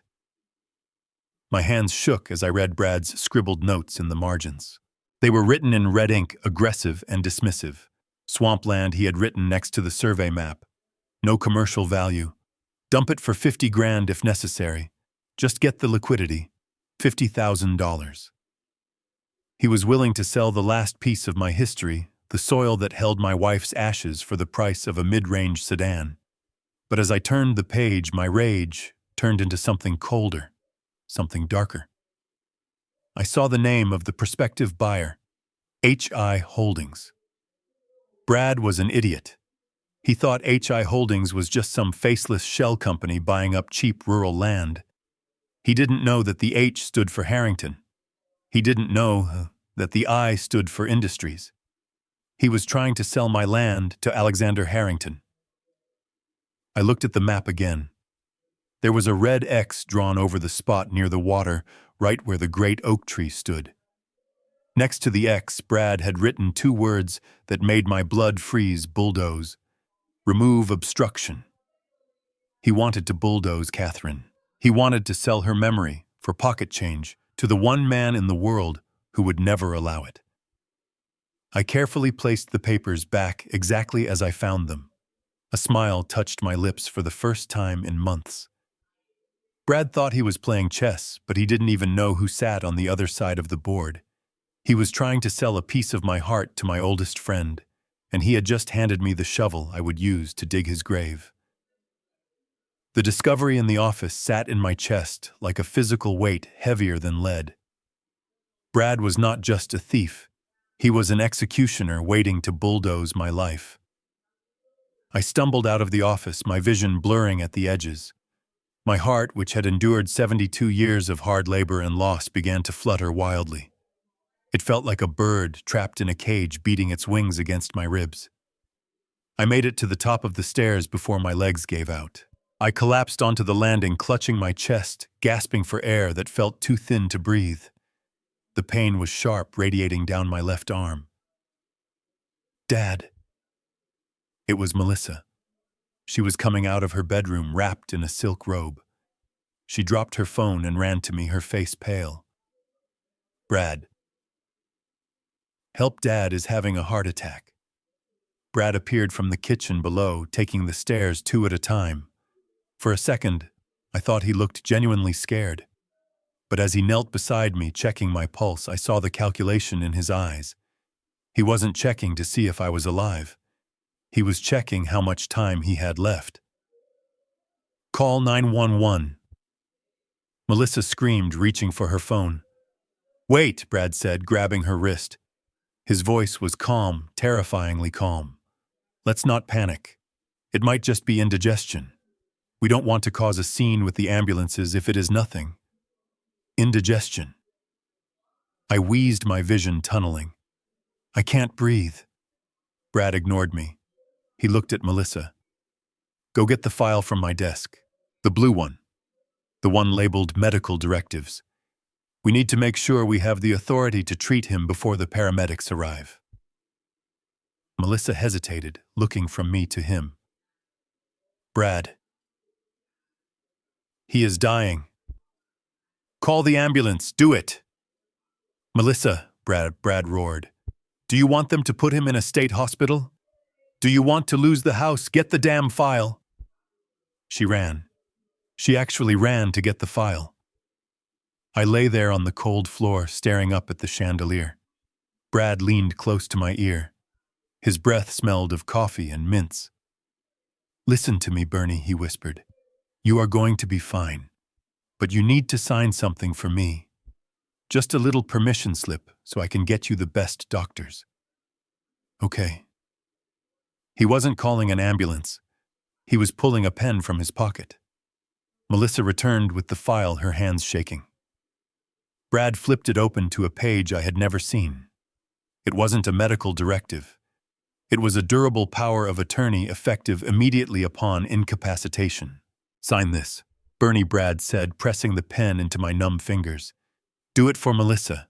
Do it so we can save you." I looked at him. I saw the devil in an Armani suit. I saw the man who wanted to bulldoze my wife's tree. My hand shook violently. I couldn't speak. The darkness was closing in. But in that darkness, a spark of defiance ignited. He wanted a signature, I would give him one. But not the one he expected. I gripped the pen, my mind racing through the fog of pain, plotting my first move in a war he didn't even know had started. I closed my eyes and let my body go limp against the cold, hardwood floor. It was an old trick I learned in the humid jungles of Southeast Asia over 50 years ago. When you are outnumbered and outgunned, sometimes the only way to survive is to play dead. You slow your breathing until it is barely a whisper. You relax every muscle until you are just a sack of meat. And you listen. You listen to the enemy reveal their position. Brad was the enemy, and right now he was shouting orders, but he wasn't shouting for a doctor. He was shouting at Melissa.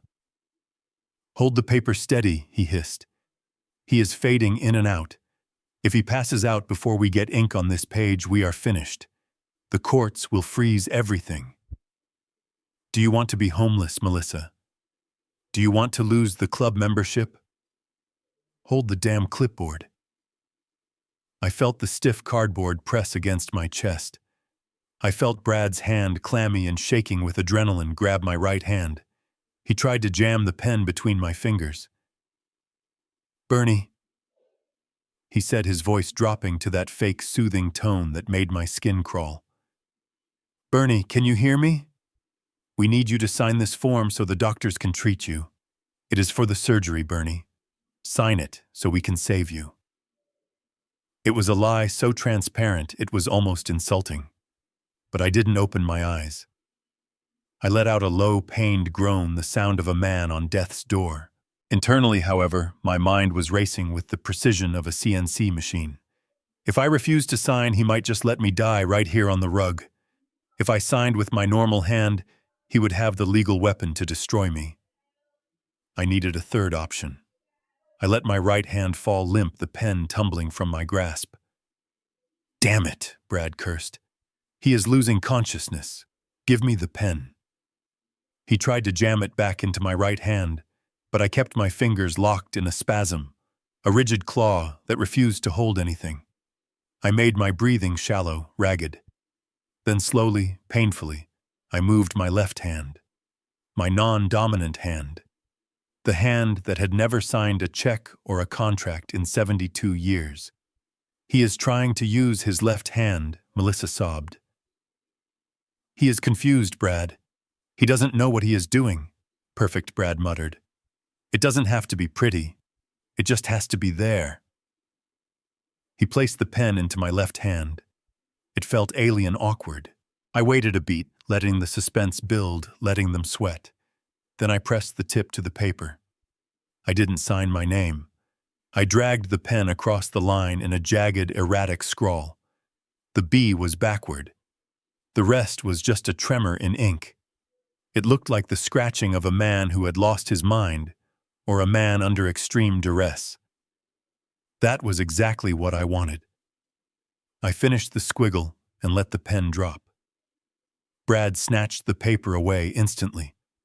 I cracked my eyes open, just a slit enough to see him holding the document up to the light, a look of triumph twisting his face. "Good enough," he whispered, more to himself than to Melissa. "It is witnessed. It is done." He didn't care that it looked like a child's drawing. He didn't care that I was still gasping for air on the floor. He had his power of attorney. He thought he had just won the war. He didn't realize that I had just given him a grenade with the pin pulled out. And by the time he realized it was a forgery of his own, making it would be too late to run. The pen had fallen from my hand, and Brad and Melissa had retreated upstairs, satisfied that they had secured their fortune. I lay on the floor for a long time, listening to the silence of the house. My chest still ached, not from a heart attack, but from the phantom weight of betrayal. But as the adrenaline faded, a strange calm settled over me. It was the calm of a man who has nothing left to lose. They had taken my house. They had stolen my savings. They had even tried to take my dignity. But they had made one critical mistake. They assumed that because I was old, I was weak. They assumed that because I was quiet, I was defeated. I pushed myself up my joints, protesting with every movement. I didn't go to the cot.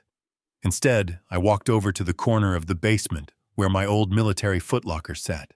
It was battered and scratched, covered in dust, the only piece of my past that Brad deemed worthless enough to keep. He probably thought it was just full of moth-eaten uniforms. He was wrong. I knelt down and unlatched the rusty clasps. The smell of old canvas and brass polish wafted up a scent that instantly transported me back 50 years. I dug through the layers of memories, a faded green jacket, a stack of letters from Catherine, a medal I never wore. At the very bottom, wrapped in oilcloth, was a small black leather notebook. My hands trembled as I picked it up. Not from age, but from the weight of what this little book represented. It was my contact log from my days as a master mechanic in the Corps, and later as a private contractor. It was filled with names of men I had served, with men I had fixed engines for, men who owed me favors. Most of the numbers were disconnected now. Most of the men were gone. But there was one entry written in blue ink on the last page that I knew was still valid. Private A. Harrington, 1985. Underneath the name was a number, not a cell phone number, a direct line. A line that Lex had given me the day he became a billionaire, a line he swore would never change. For emergencies only, Bernie, he had said. For when the engine blows and you're stranded. Well, the engine had blown, and I was stranded in a basement with 2 predators upstairs. I looked at the number. It was late, past midnight. But I didn't care. I wasn't calling a CEO. I was calling a friend. I stood up, clutching the notebook to my chest like a shield. I walked to the small window and looked out at the moon. Brad thought he had signed my death warrant tonight. He thought he had tricked a senile old man into handing over his life. He didn't know that the signature he got was fake, and he certainly didn't know that the senile old man was about to make a phone call that would bring the wrath of God down upon his head. I didn't cry. I didn't shake. I simply closed the notebook, put it in my pocket, and waited for the sun to rise. Tomorrow I would escape this prison. Tomorrow the counterattack would begin. And when it was over, Brad wouldn't just be broke. He would be destroyed. The window was barely 18 inches tall, a narrow rectangle of glass positioned high up on the cinder block wall. To a younger man, it would have been a tight squeeze. To a 72-year-old man with a fractured hip and a heart condition, it looked like an impossibility. But necessity is a brutal teacher. I stacked the milk crates I had been using as a table, wobbly and uncertain, against the wall. I climbed them slowly, biting my lip until I tasted copper to keep from screaming as my bad leg took my weight. I unlatched the window. It swung upward, revealing a slice of the night sky and the underside of the deck where Brad had sipped his champagne just hours before. I didn't think about the drop on the other side. I just thought about the notebook in my pocket. I pushed my head through, then my shoulders. The rough concrete scraped my skin raw, tearing through my flannel shirt. I wiggled, shimmied, and fought my way out of that basement like a man being born again, pulling myself from the womb of my own misery. I tumbled onto the wet grass of the backyard, landing hard on my shoulder. Pain exploded in my arm, but I scrambled into the shadows of the hedges before the motion sensor lights could flicker on.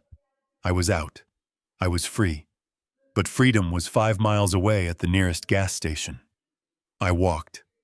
I walked along the shoulder of the highway, cars zooming past me at 70 miles an hour, their headlights illuminating a disheveled old man limping in the dark. To them, I was probably just a vagrant, a piece of roadside debris to be avoided. I kept my hand pressed over my pocket, guarding that number, like it was the nuclear launch code. Every step sent a shockwave of agony up my spine, but I fueled myself with the image of Brad's smug face. I wasn't walking away from my life. I was walking toward my retribution. The gas station was a beacon of neon in the darkness. There was a payphone on the corner, an ancient graffiti-covered relic that looked like it hadn't been cleaned since the 90s. I prayed it still worked. I dug into my pocket and pulled out a handful of quarters, my allowance, that I had hoarded for weeks. I fed the coins into the slot. The dial tone hummed a lonely mechanical sound. I dialed the number from the notebook. My fingers shook as I pressed the buttons. 1, 8, 0, 0. It rang once, twice, then a click. Harrington Residence, a woman's voice answered. It was crisp, professional, and completely devoid of emotion. Who is calling at this hour? I took a deep breath, leaning my forehead against the cold metal of the phone box. My name is Bernard Caldwell, I said, my voice raspy from the cold. I need to speak to Alexander. I am afraid Mr. Harrington is asleep, the woman replied instantly. And he does not accept unsolicited calls. Please contact his office during business hours. Wait, I said before she could hang up. The desperation clawed at my throat. Don't hang up, just tell him a code. There was a pause. A code. Tell him, I swallowed hard, looking at the flickering fluorescent light above me. Tell him wrench 1985. Tell him the mechanic is calling in the debt. The silence on the other end stretched for 10 agonizing seconds. I thought she had hung up. I thought I was alone. Then I heard a rustling sound, a muffled exchange, and suddenly the voice on the line changed. It wasn't the secretary anymore, Bernie. The voice was deep sleep rough but unmistakable. Is that you, Lex? I whispered, tears finally stinging my eyes. The engine is blown, kid. I need a lift. I waited under the flickering neon sign of the gas station mart, shivering in my torn flannel shirt. I expected a limousine. I expected a convoy of black SUVs with tinted windows and security guards speaking into earpieces. That is how billionaires travel, right? But when a vehicle finally pulled into the empty lot 20 minutes later, it wasn't a tank. It was a dusty 10-year-old Ford sedan, the kind of car you see in every supermarket parking lot in America. The driver didn't wait for a chauffeur to open the door. He threw it open himself and stepped out into the cold night air. It was Lex. He was wearing a tracksuit and a baseball cap pulled low, looking less like a titan of industry and more like a dad making a late-night milk run. But when he saw me, the years melted away. He didn't look at my dirty clothes. He didn't look at the blood drying on my arm or the scrape on my cheek. He looked at me with the same eyes he had when he was a 20-year-old kid broke down on the side of the road. Bernie, he said, his voice choking slightly.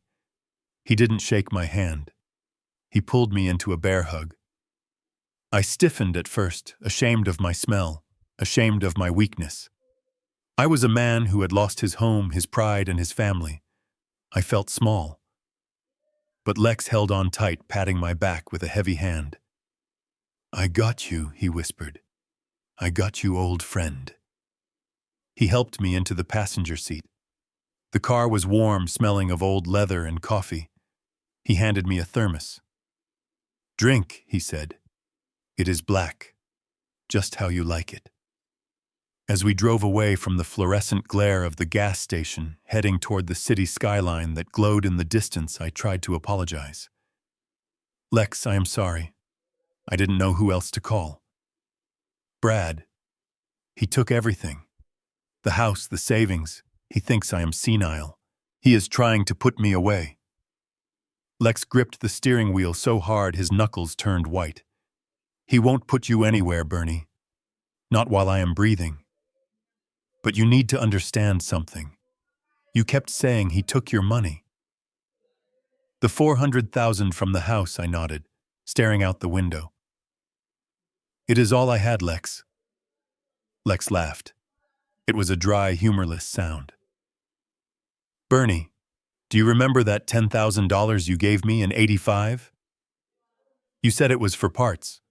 You said, pay me back when you make it. I shrugged. I figured you used it for rent. I never expected it back. I didn't use it for rent, Lex said, glancing at me. I used it to incorporate. I issued you founder's stock. Class A preferred shares. You never checked up on it. You never answered the shareholder letters. I just kept reinvesting the dividends for you. He reached into the glove compartment and pulled out a single sheet of paper. He tossed it into my lap. I turned on the map light. It was a balance sheet from Harrington Industries. At the top it said, Bernard Caldwell Trust. I looked at the bottom line. I squinted, thinking my eyes were playing tricks on me in the dark. There were too many zeros. 35 million, Lex said quietly. I looked at him stunned. What $35 million, Bernie? That is what your 10 grand is worth today. You are not a charity case. You are one of the largest individual shareholders in my company. You could buy and sell Brad Pierce 10 times over before breakfast and not even notice the dent in your wallet. I stared at the paper. The numbers blurred. 35 million. I wasn't a poor old man being bullied by his son-in-law. I was a sleeping giant. Lex reached over and squeezed my shoulder. So the question isn't how we are going to survive this, Bernie. The question is, how much fun do you want to have taking him down? Because with this kind of ammunition, we don't just win, we obliterate. The heater in Lex's old Ford rattled softly, blowing warm air onto my frozen hands, but the warmth I felt came from a different source. It was the heat of the paper resting in my lap. $35 million. It was enough to buy a private island. It was enough to hire a mercenary army. For a brief moment, I allowed myself to fantasize about never seeing Brad or Melissa again. I could just tell Lex to drive. We could go to the airport, charter a jet, and I could spend my final years fishing in New Zealand, leaving my ungrateful children to rot in the mess they had created. Lex seemed to be thinking along the same lines. He put the car in gear, his jaw set in a hard line. We are not going back there, Bernie. I am taking you to the city. I have a suite at the Four Seasons that is bigger than Brad's entire house. In the morning, I will unleash my legal team. We will freeze his assets by noon. We will have him evicted for elder abuse by dinner. You never have to step foot in that damp basement again.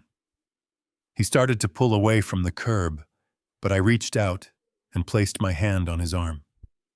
The engine idled. I shook my head slowly. No, Lex. Turn around. Take me back. Lex looked at me like I was speaking a foreign language. Excuse me. Did the cold freeze your brain? You want to go back to the cage. You want to go back to the man who is starving you. If we stop this now, I said, my voice steady. Brad walks away. He loses the money, sure. Maybe he gets a little public embarrassment. But he will spin it. He will tell everyone he was just trying to care for a difficult, senile old man. He will play the victim. He always does. And Melissa? She will never learn. She will just blame me for ruining her husband's career. I looked down at the balance sheet, then crumpled it slightly in my fist. I don't want to just survive, Lex. I want to win. And to win, I need him to commit. I need him to stand in front of a judge and lie under oath. I need him to present that forged signature. I need him to try to sell my land to you.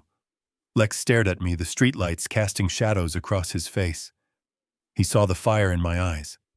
It wasn't the look of a victim. It was the look of a soldier setting an ambush. "You want to be a Trojan horse?" Lex whispered, realizing the plan. "You want to let him drag you into court so you can destroy him from the inside out." "Exactly," I said. "I go back. I play the part. I let him think he has won. I let him get so confident that he exposes his neck. And then when the judge asks if I have anything to say, you walk in." Lex was silent for a long moment. He drummed his fingers on the steering wheel, weighing the risks. "It is dangerous, Bernie. You are frail. If he hurts you—" "He won't hurt me," I interrupted. "He needs me alive for the hearing on Friday. He needs his prop." Lex finally sighed, a long exhale of resignation and respect. "You always were a stubborn old mule. That is why I liked you." He put the car in reverse and swung it around, heading back toward the suburbs. "But if you are going back into the lion's den, you are taking some insurance. I am not letting you go in there naked. By the time you wake up tomorrow, I will have eyes and ears in that house that Brad won't even know exist. You just hold the line, Bernie. Hold the line until I get there. Getting back into prison is harder than breaking out." Lex dropped me off a block away to avoid the headlights sweeping across the front lawn. I limped through the wet grass, the morning dew soaking through my shoes, freezing my toes. Climbing back through that narrow basement window was agony. My hip screamed, and I scraped my other arm, leaving a fresh smear of blood on the concrete sill. But I made it. I pulled the milk crates away, collapsed onto the cot, and pulled the thin, scratchy blanket up to my chin just as the first gray light of dawn started to filter through the glass. I didn't sleep. I lay there and rehearsed. If I wanted to trap a wolf, I had to look like a dying sheep. I let my eyes lose their focus. I let my mouth hang open slightly, slack-jawed. I stopped wiping the drool from the corner of my lip. When the heavy footsteps finally pounded down the stairs at 7 o'clock, I was ready.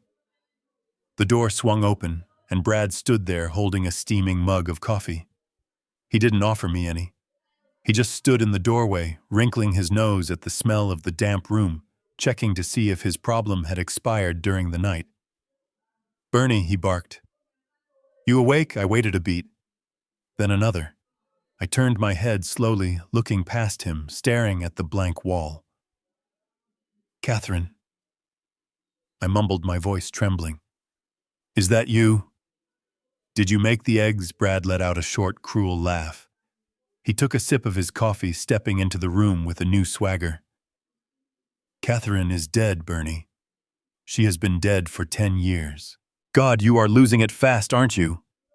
I blinked rapidly, feigning confusion. "Dead? No. We have to plant the tree. The oak tree." Brad shook his head, pulling his phone out of his pocket. He dialed a number, not even bothering to step outside. He treated me like a piece of furniture, like a radio left on in the background. "Gavin, it is me," he said into the phone. "Yeah, I am looking at him right now. He is totally gone. He thinks his dead wife is making breakfast. It is pathetic, really. But it is perfect for us." "Yeah, the hearing is Friday. No, don't worry about the competency evaluation. I can get him to say anything. He doesn't even know what year it is." He walked closer to the cot looming over me. I shrank back, letting my hands shake visibly. "Don't worry," old man Brad sneered, reaching down to pat my cheek. It wasn't a gesture of affection. It was a tap of ownership. "We are going to take good care of you. We found a nice place with padded walls where you can talk to Catherine all day long." He turned and walked back up the stairs, whistling a cheerful tune. He left the door unlocked this time, probably thinking I was too confused to find the knob. He was so confident, so arrogant in his victory. He didn't see the man inside the shell. He didn't see that as soon as his back was turned, my eyes cleared and the shaking stopped. He thought I was fading away. He had no idea that I was memorizing every word, every insult, and every threat, adding them to the ledger that I was about to cash in. The Trojan horse was inside the gates, and the enemy was asleep at the wheel. The delivery arrived with the morning landscaping crew. A man in a neon safety vest who I had never seen before knelt down near my basement window to trim the hedges. He didn't look at me, but as he moved on a small waterproof pouch, remained hidden beneath a pile of dead leaves. I waited until the mower engine faded before I snatched it inside. Lex did not disappoint. Inside was a camera no bigger than a shirt button and a tablet with a pre-encrypted connection. It was spy-grade tech, the kind of gear that topples governments now deployed to topple a suburban narcissist. I waited for the house to empty out. Melissa had her Pilates class at 10, and Brad usually took a late lunch. At noon, the house was silent. I moved with a purpose that belied my aching joints. I crept into Brad's office, the heart of the beast. I didn't want to hide the camera somewhere obvious. I looked at the bookshelf behind his desk. It was filled with leather-bound books on ethics and leadership that looked like they had never been cracked open. The irony was too rich to pass up. I wedged the tiny lens between a copy of The Art of War and a biography of Lincoln. It had a perfect, direct line of sight to his desk and his computer screen. I retreated to my bunker and turned on the tablet. The image was crystal clear. It was like I was sitting in the chair opposite him. At 2 o'clock, Brad stormed in. He slammed the door, loosened his tie, and sat down. He didn't look like the confident golden boy anymore. He looked stressed. He pulled a stack of documents from his briefcase, my tax returns. I watched on the screen as he uncapped a pen. He wasn't just reviewing them. He was altering them. He was scratching out the income lines from the dividends I supposedly didn't have, trying to make me look destitute on paper to qualify for state aid. That was federal tax fraud. Strike one. Then his phone rang. He put it on speaker, a habit born of arrogance. "Yeah, I have the zoning map right here," Brad said, his voice tinny through the tablet speakers. "Look, Commissioner, I don't care about the environmental impact study. That oak tree is coming down next week." I gripped the edge of my cot. He was talking to a county official. "I know there is a waiting period," Brad continued, his voice dropping lower. "But we don't have time to wait. I need that demolition permit issued before the probate hearing on Friday. If you can make that file float to the top of the stack, there is a $5,000 consultation fee in it for you.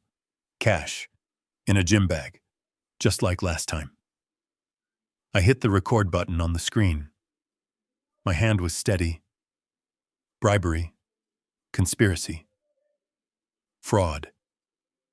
In the span of 5 minutes, Brad had just handed me the keys to his prison cell. He hung up the phone looking satisfied, thinking he had greased the wheels of his success.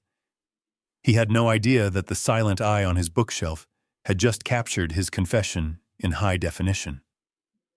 I saved the file and backed it up to the cloud server Lex had set up. I lay back on my pillow watching the little progress bar hit 100%. It was the most beautiful thing I had ever seen. The night before the hearing felt less like the anticipation of a legal proceeding and more like the calm before a storm that levels a city. The house was quiet. Melissa had gone to bed early, sedated by a sleeping pill and the comfort of her denial. I was awake, sitting on the edge of my cot, when the lock clicked one last time. Brad didn't just walk down the stairs. He descended like a director coming to check on his lead actor before opening night. He wasn't carrying a weapon, but what he held in his hands was intended to be just as destructive to my dignity. He threw a plastic grocery bag onto the cot next to me. It crinkled loudly in the silence. Inside was a bundle of clothes that smelled of mildew and neglect. I pulled them out. A pair of gray trousers that were stained at the knees and frayed at the hems. A shirt that was missing 2 buttons. And a cardigan that looked like it had been chewed by moths in the 1970s. "What is this?" I asked, holding up the sweater. It was hideous. It was the kind of thing you donate to a shelter, and even they might think twice about accepting it. "It is your wardrobe for tomorrow," Brad said, leaning against the support beam with his arms crossed. He looked me up and down, visualizing the scene. "Listen. Bernie perception is reality in a courtroom. If you walk in there wearing a suit looking clean and put together, the judge might hesitate. He might think, hey, maybe this guy is okay. Maybe he doesn't need a guardian. And we can't have that risk, can we? He stepped closer, kicking the toe of my shoe. We need to sell the narrative. We need the judge to look at you and see a helpless, confused, pathetic old man who can't even dress himself properly. We need him to feel sorry for you. Pity is a powerful motivator, Bernie. It is what is going to win us this case. So you wear the rags. You shuffle your feet. You look at the floor. Do you understand? I ran my thumb over the rough wool of the cardigan. It was insulting. It was a caricature of poverty designed by a man who had never known a day of want in his life. He wanted to strip away the last of my pride to parade me in front of the county as a broken relic. He expected me to fight him. He expected me to throw the clothes in his face and demand a suit. But I didn't. I needed him to be confident. I needed him to think I was completely under his thumb. I looked up at him and forced a small, trembling smile. You are right, Brad, I said, my voice soft. I don't want to confuse the judge. I want to do what is best. I clutched the moth-eaten sweater to my chest as if it were a comfort blanket. Thank you, son, I added, injecting just the right amount of senile gratitude into my tone. This fits me perfectly. It really does. Brad smirked, satisfied. Good. Be ready at 8. And don't shower. It adds to the effect. He turned and walked away, leaving me alone in the dark. I looked at the rags in my lap. He saw a costume of defeat. I saw a uniform of camouflage. He wanted a poor old man. I would give him the performance of a lifetime. I would wear his insults like armor.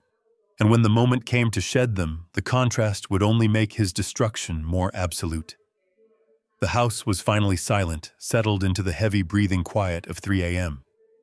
I sat on the edge of the cot, the springs groaning softly under my weight, holding the only thing I had managed to save from the purge. It was the photograph of Catherine, the one I had wrapped in my undershirt and hidden inside my pillowcase. The frame was bent at the corner, and there was a hairline crack running through the glass right across the sky above her head, but her face was untouched. She was smiling that half-smile of hers, the one that used to tell me she knew what I was thinking before I even opened my mouth. I ran my thumb over the cold glass, whispering into the damp air of the basement. I am sorry, Kat. I have to start with that. I have to ask you to forgive me, not for being old, but for being weak. I let them walk into our sanctuary. I stood by and watched them pack your life into cardboard boxes like it was just clutter. I let them sell the porch where we drank our coffee. I let them take the garden where you spent your summers. I did it because I was tired, Catherine. I was so tired of the silence. I traded my spine for the promise of a warm meal and a family that didn't exist. I thought if I gave them everything, they would love me. I was a fool. I was a lonely old fool who forgot that you can't buy loyalty from wolves. I looked at the pile of dirty clothes Brad had thrown at me earlier. The costume of the defeated. He wants me to be pathetic, Kat. He wants me to be the confused old man who needs a keeper. He thinks he has already won. He thinks he is going to take the money we saved for 30 years and spend it on cars and hollow applause. He even thinks he is going to cut down your oak tree. He called it an obstruction. He wants to bulldoze the place where we scattered your mother's ashes just to make a quick buck. I felt a tear trace a cold path down my cheek, but I didn't wipe it away. I let it fall onto the glass. But I promise you this, my love. That tree is not coming down. Not while there is breath in my lungs. I have been patient. I have been quiet. But tomorrow the silence ends. I am going to walk into that courtroom wearing these rags, and I am going to let him think he is the king of the world. And then I am going to pull the rug out from under him so hard he won't know which way is up. I am scared, Kat. My hands are shaking. I am not the young man who carried you over the threshold anymore. My heart is weak, and my hip is on fire. but for you I will find the strength. I will be the soldier you married one last time. I am going to destroy his greed with the truth. I am going to take back our name. So watch over me tomorrow, sweetheart. Stand beside me when I can't stand on my own. Because when I walk out of those doors, I won't be a prisoner anymore. I will be coming home. Rest easy, Cat. The fight is just beginning, and I am going to give them hell. Judge Thompson adjusted his glasses, the wire frames glinting under the courtroom lights. He looked at the documents Lex had slid across the bench. Then he looked at Brad, and finally he looked at me. The silence in the room wasn't just quiet. It was heavy, like the air before a thunderstorm breaks. You could hear the hum of the ventilation system and the terrified, shallow breathing of my son-in-law. Brad's lawyer, Gavin Ross, was the first to find his voice, though it sounded significantly less confident than it had 10 minutes ago. "Your Honor, this is preposterous," Ross stammered, shuffling his papers nervously. "Mr. Harrington has no standing here. We are here to discuss the welfare of an indigent senior citizen who cannot afford to feed himself. This is a guardianship hearing, not a corporate merger." Lex didn't even turn his head. He stood up slowly, smoothing the front of his bespoke suit. He looked at Ross with the kind of pity one might show a child trying to explain why they drew on the walls with crayon. "It is a guardianship hearing based on a lie," Lex said, his voice deep and resonating off the wood paneling. "You claim my client, Mr. Caldwell, is destitute. You claim he is a financial burden on your client, Mr. Pierce. You claim he has assets totaling less than $500. Lex paused, letting the numbers hang in the air. He walked over to the jury box, even though there was no jury using the space to command the room. "That is a fascinating narrative," Lex continued. "But it is mathematically impossible. Because according to the forensic accounting I completed this morning, Mr. Caldwell is not poor. In fact, if we look at the flow of capital over the last 3 months, Mr. Caldwell is not a dependent. He is the bank." Brad made a noise like a strangled cat. "Your Honor," he shouted, standing up, "this is irrelevant. My father-in-law is confused. He doesn't know what he has. Sit down." Mr. Pierce, the judge, barked, slamming his gavel. "I want to hear this. Mr. Harrington, explain yourself." Lex turned back to the judge, a small cold smile playing on his lips. "It is simple, Your Honor. Mr. Pierce lives in a $4 million home. He drives a Porsche. He throws galas that cost $15,000 a night. But Mr. Pierce has not generated a profit in his business in 3 years. He is leveraged to the hilt. His credit cards are maxed out. His mortgage is 3 months behind." Lex pointed a finger at me, but it wasn't an accusation. It was a vindication. The only reason the lights are still on in that mansion, the only reason Mr. Pierce isn't standing in a bread line today is because he liquidated Mr. Caldwell's home and stole the proceeds. He didn't invest it. He spent it to cover his own bad debts. So let us be very clear about who needs a guardian here. My client is not the one who is incompetent. My client is the solvent party. And Mr. Pierce, he isn't a concerned son-in-law. He is a debtor. And Mr. Caldwell is his largest creditor, holding the note on a lifestyle Mr. Pierce can no longer afford. The color drained from Brad's face so completely he looked like a ghost. He gripped the edge of the table, his knuckles white. The narrative had flipped. I wasn't the pathetic old man anymore.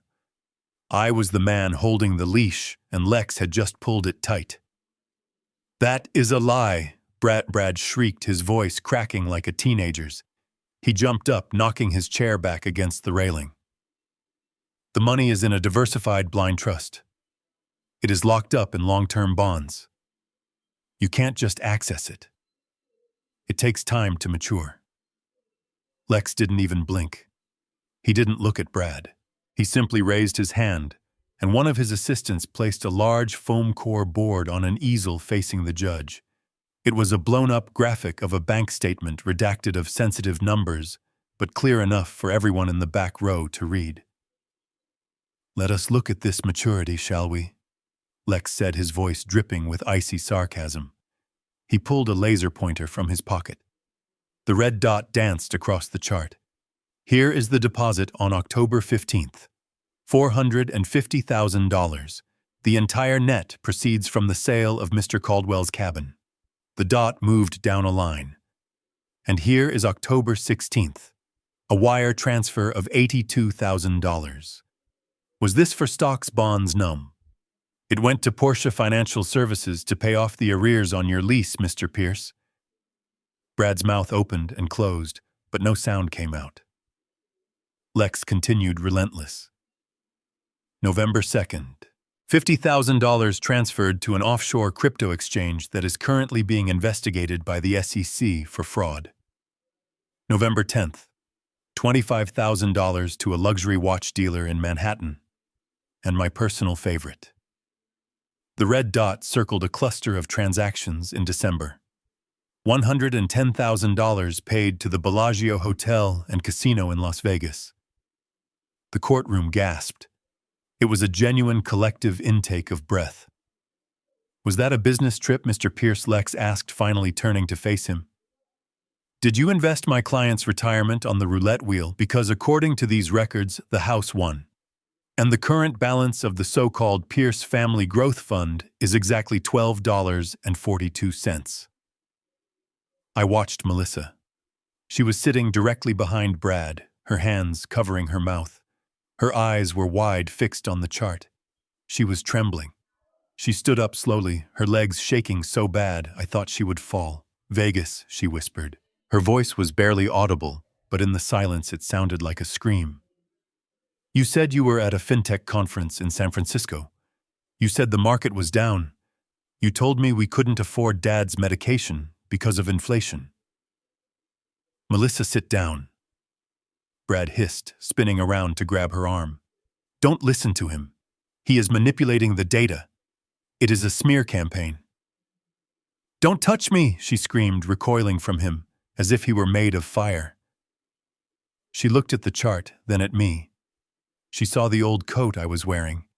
She saw the reality of the last 3 months crashing down on her. You spent his house money on gambling. You made him live in the basement while you lost $100,000 in a weekend. She looked at Brad with a look I had never seen before. It wasn't love.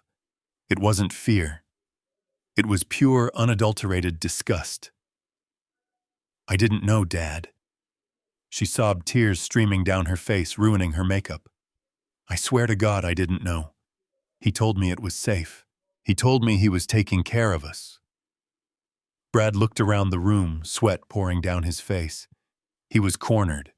His lies were stripped away, leaving him naked and shivering in the harsh light of the truth.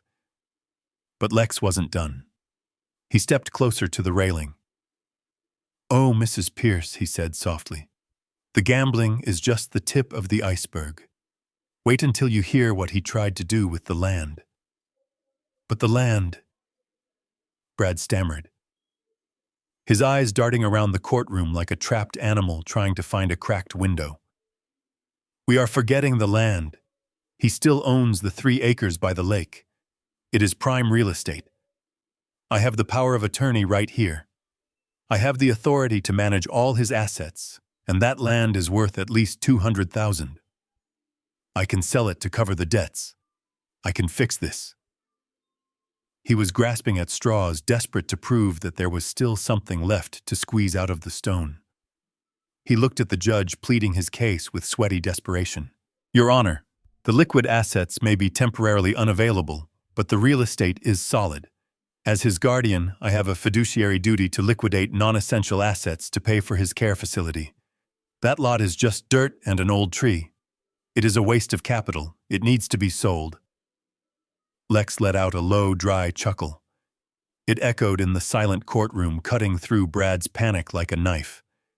He walked back to his table and picked up a thick, bound document. He didn't hand it to the judge this time. He held it up for Brad to see.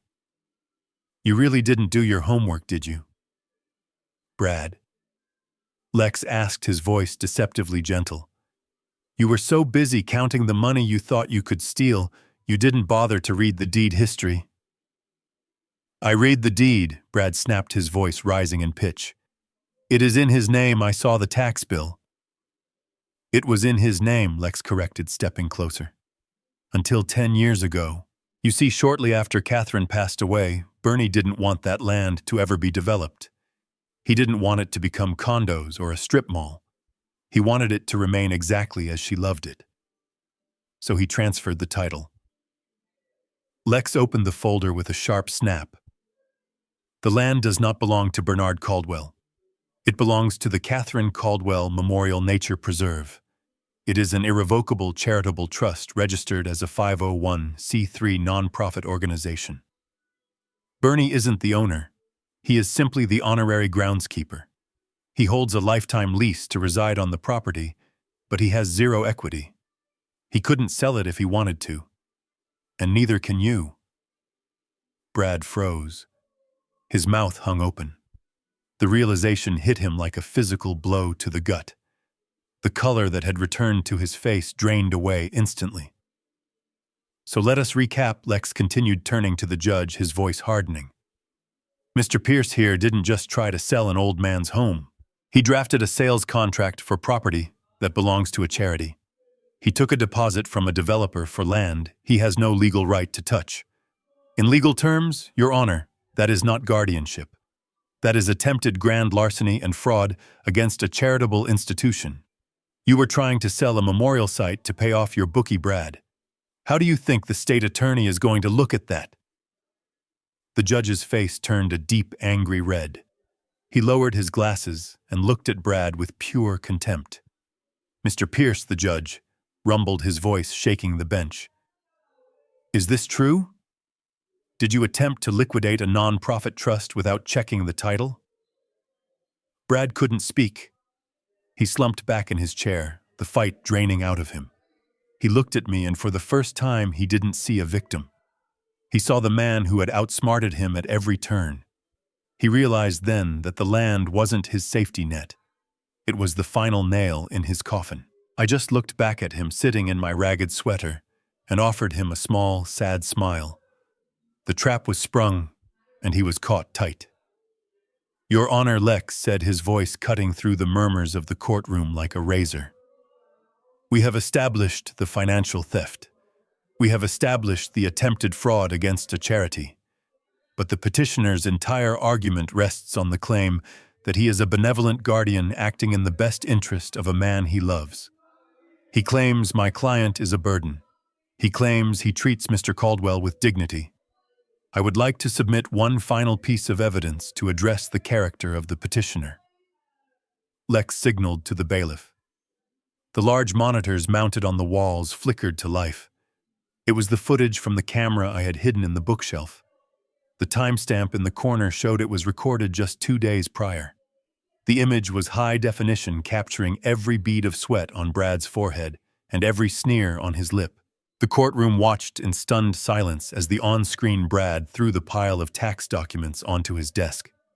Then came the audio, crisp and damning. I don't care if it is illegal, the digital Brad shouted into his phone. Just fudge the numbers. Make him look destitute. If the state thinks he has assets, they won't grant the emergency custody order. I need him declared incompetent by Friday so I can get access to the pension fund. A gasp rippled through the gallery. But the video wasn't done. It cut to the moment I had walked into the office in my rags. The cruelty was visceral. Look at you, Brad's voice echoed in the silent courtroom. You are a parasite, Bernie. A useless ticking time bomb. I am going to dump you in that state facility so fast your head will spin. And don't worry about visiting hours. No one is coming. You are going to die alone in a room that smells like bleach. And I am going to be drinking scotch on your front porch. Melissa let out a wail. It was a sound of pure heartbreak. She buried her face in her hands, her shoulders shaking violently. Even Brad's own lawyer looked down at his desk, unable to watch the screen. Then came the final nail. The phone call to the commissioner. The bribe. $5,000 in a gym bag. Brad jumped to his feet, his face a mask of panic and rage. That is illegal, he screamed, pointing a shaking finger at Lex. You can't use that. That was a private conversation in my own home. This is entrapment. The sound of the gavel was like a thunderclap. It struck the wooden block once, twice, 3 times, silencing the room instantly. "Enough!" Judge Thompson roared. The veins in his neck were bulging. He leaned over the bench, glaring at Brad with a look that could have stripped paint from the walls. "Mr. Pierce, you will sit down, and you will be silent. In 30 years on the bench, I have seen greed. I have seen negligence. But I have rarely seen such calculated, malicious cruelty toward a vulnerable family member. You came into my courtroom asking for guardianship. You came here asking for control over this man's life.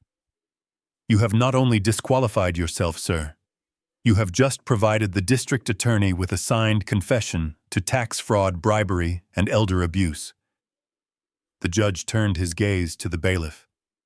"Secure the exits. No one leaves this room until the sheriff arrives." I sat there in my moth-eaten sweater, watching Brad collapse back into his chair. He looked small. He looked weak. The video froze on the screen, capturing his face in a moment of arrogant laughter, a ghost of the man he used to think he was. The silence that followed wasn't heavy anymore. It was light. It was the feeling of a heavy burden finally being lifted off my shoulders. The truth was out, and it was deafening. Judge Thompson cleared his throat, a sound that seemed to rattle the very foundations of the courtroom. He did not look at the papers in front of him. He did not consult with the clerk.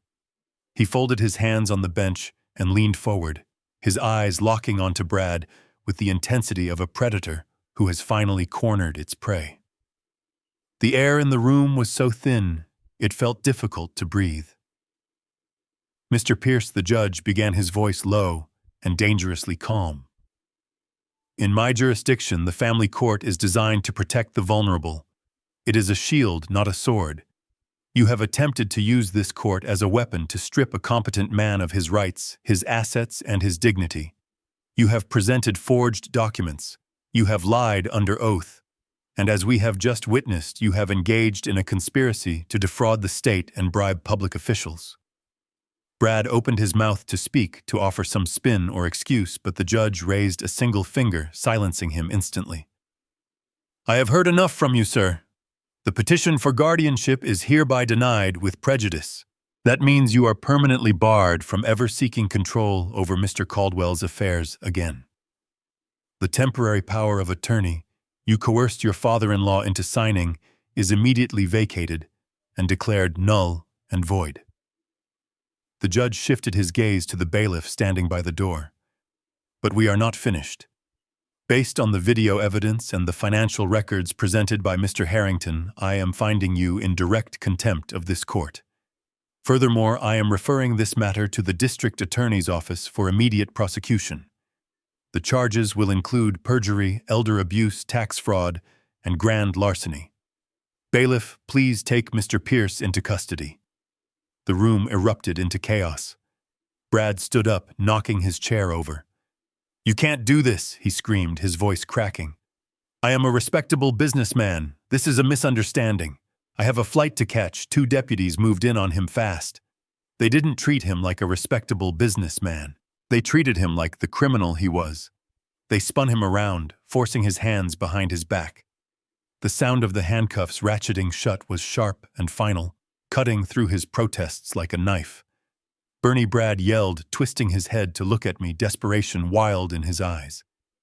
Tell them, I took care of you. Tell them about the room. Tell them we are family." I sat there smoothing the fabric of my moth-eaten trousers. I didn't look away. I watched him struggle. I watched the man who had sneered at me for months now begging for my mercy. I slowly stood up, leaning on the cane I didn't really need anymore. I looked him dead in the eye. "You are not family, Brad," I said, my voice clear and strong, shedding the tremor I had faked for so long. "You are just a bad investment, and I am closing the account." The deputies hauled him away, his expensive Italian loafers dragging on the carpet. As the heavy doors swung shut behind him, cutting off his shouts, a collective exhale swept through the room. Melissa sat frozen in the front row, staring at the empty space where her husband had been. I looked at Lex, who gave me a subtle nod. The war was over.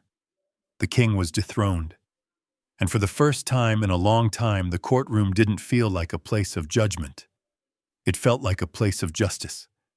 The gavel had fallen, the deputies had dragged Brad away, and the heavy oak doors had swung shut, leaving a ringing silence in their wake.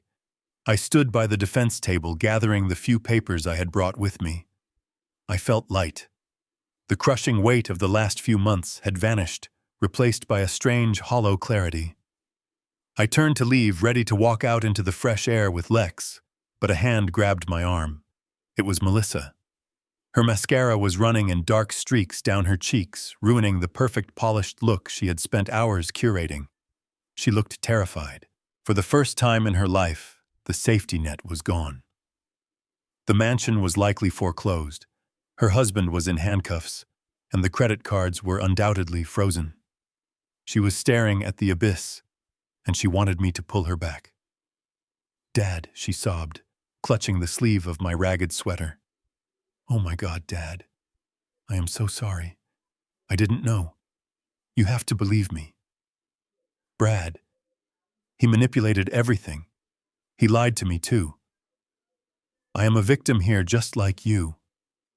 She tried to hug me, to bury her face in my shoulder like she did when she was 6 years old, and scraped her knee. But I didn't hug her back. I stood rigid, my arms at my sides. I gently but firmly peeled her fingers off my arm and took a step back, creating a foot of distance between us. It wasn't a large gap, but it felt like a canyon. "Melissa, stop," I said, my voice quiet and steady. "Dad, please," she pleaded, wiping her nose. "We can fix this." "You have the money now, right?" Mr. Harrington said. "You have millions. We can get a good lawyer for me. We can buy a new place. I will take care of you, I promise. I will make sure you have the best room. We can be a family again." I looked at her. I looked at the daughter who had sat in the front seat of the Porsche while I sat in the back. I looked at the woman who had bought a $12,000 handbag while I was in pain because she said she had no cash for my medicine. She wasn't asking for forgiveness. She was asking for a lifeline. She was asking for a new host to attach herself to. "No, Melissa," I said. She froze. What I said, no. There is no we. There is no new house. And I am certainly not going to let you take care of me. You watched your husband put me in a basement. You walked past that door every single day. You heard him scream at me. You saw the bruises. And you did nothing. You chose your comfort over my dignity. You chose an ostrich leather bag over your father's health. "Dad." I was scared, she cried. "No, you were greedy," I corrected her. "And I am partly to blame. I made life too easy for you. I shielded you from every storm. I let you think that money was something that just appeared, not something you bled for. Well, I am done failing you. I am going to give you the one thing I should have given you 20 years ago." I reached into my pocket. She looked hopeful for a split second, expecting a checkbook. Instead, I pulled out a single crumpled $20 bill, the emergency money I had hidden in my shoe for weeks. I pressed it into her hand. "Here," I said. "This is for a taxi." "A taxi?" She stared at the bill, confused. "Where am I going?" "I don't know," I said, buttoning my coat. "That is for you to figure out. You are a grown woman, Melissa. You have 2 hands and a brain. You want a lifestyle, go earn it. You want a house, go build it. But do not come to me. The bank of Dad is closed. Permanently." I turned my back on her. I walked toward the exit where Lex was waiting, holding the door open with a proud smile. "Dad." Melissa screamed after me, her voice shrill with panic. "What am I supposed to do?" I stopped for 1 second, looking back over my shoulder at her standing alone in the empty courtroom. "Sell the bag, Melissa," I said. "It should cover your rent for a few months. Welcome to the real world." And with that, I walked out the door, leaving the tears, the guilt, and the basement far behind me. The sun was shining outside, and for the first time in years, the air tasted sweet. The double doors of the county courthouse swung open. and for a moment the brightness of the afternoon sun blinded me. I blinked, taking in a deep breath of air that didn't smell like floor wax and desperation. But the peace didn't last long before my eyes could adjust. The noise hit me like a physical wave. It was a wall of clicking shutters and shouting voices. They were everywhere. At the bottom of the concrete steps, a sea of cameras and microphones waited. Brad's dramatic arrest had apparently leaked faster than water through a sieve, and the sharks were circling. They wanted a soundbite. They wanted the angry father-in-law. They wanted the victim to cry for the 6 o'clock news. "Mr. Caldwell, did you know about the embezzlement?" "Bernie over here? What do you have to say to your daughter? Is it true you are suing for millions?" The questions overlapped into a chaotic roar. Microphones were shoved in my face like weapons. I felt a sudden surge of anxiety. I wasn't a celebrity.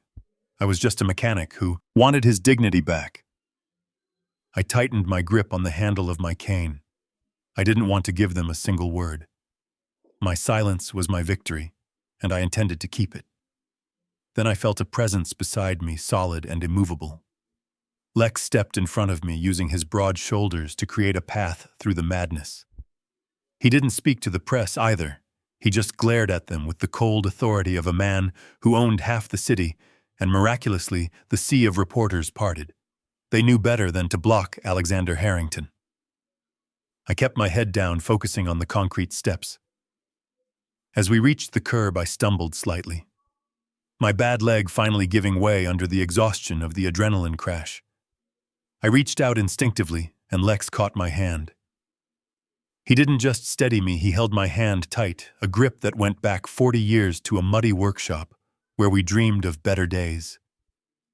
It wasn't a handshake between business partners, it was an anchor between brothers. We walked like that for a moment.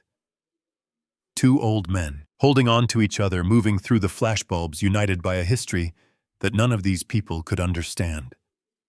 A long, sleek black car pulled up to the curb, gliding to a stop like a land shark. It wasn't the dusty Ford sedan Lex had driven the night before. This was the Phantom, the flagship usually reserved for diplomats and royalty. A driver in a uniform hurried to open the back door.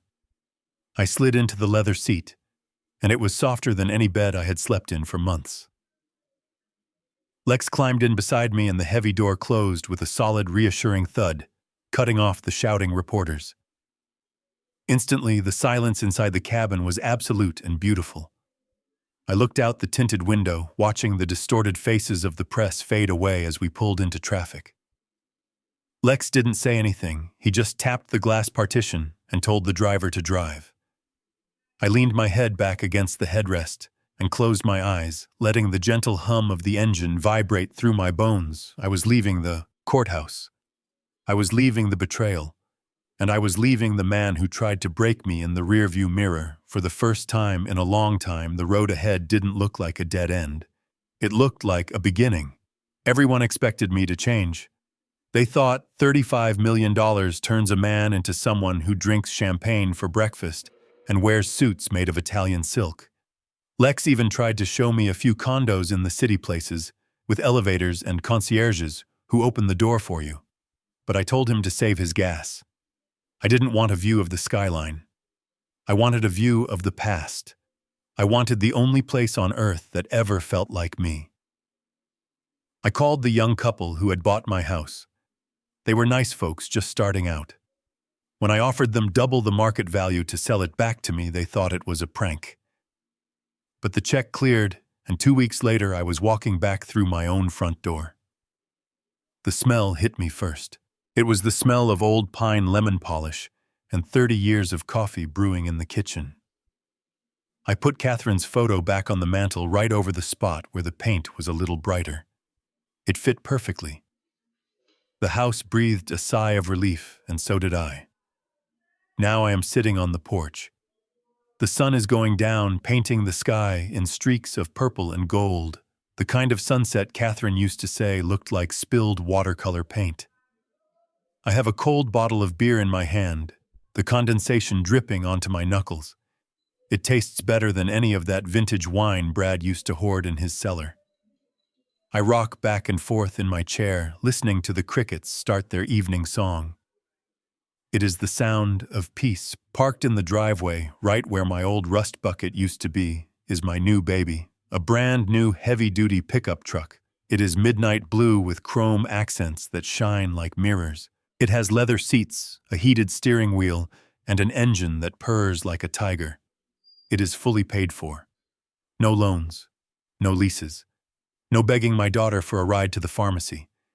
If I want to drive to the coast tomorrow to see the ocean, I just go. That is what freedom looks like. It looks like a set of keys in your pocket that no one can ever take away. I haven't heard from Brad. He's currently trading cigarettes in a federal holding cell waiting for his trial. The lawyers say he is looking at 10 years. I haven't heard from Melissa either, not since I returned her letters unopened. It might sound harsh to some people. They might say a father should always forgive.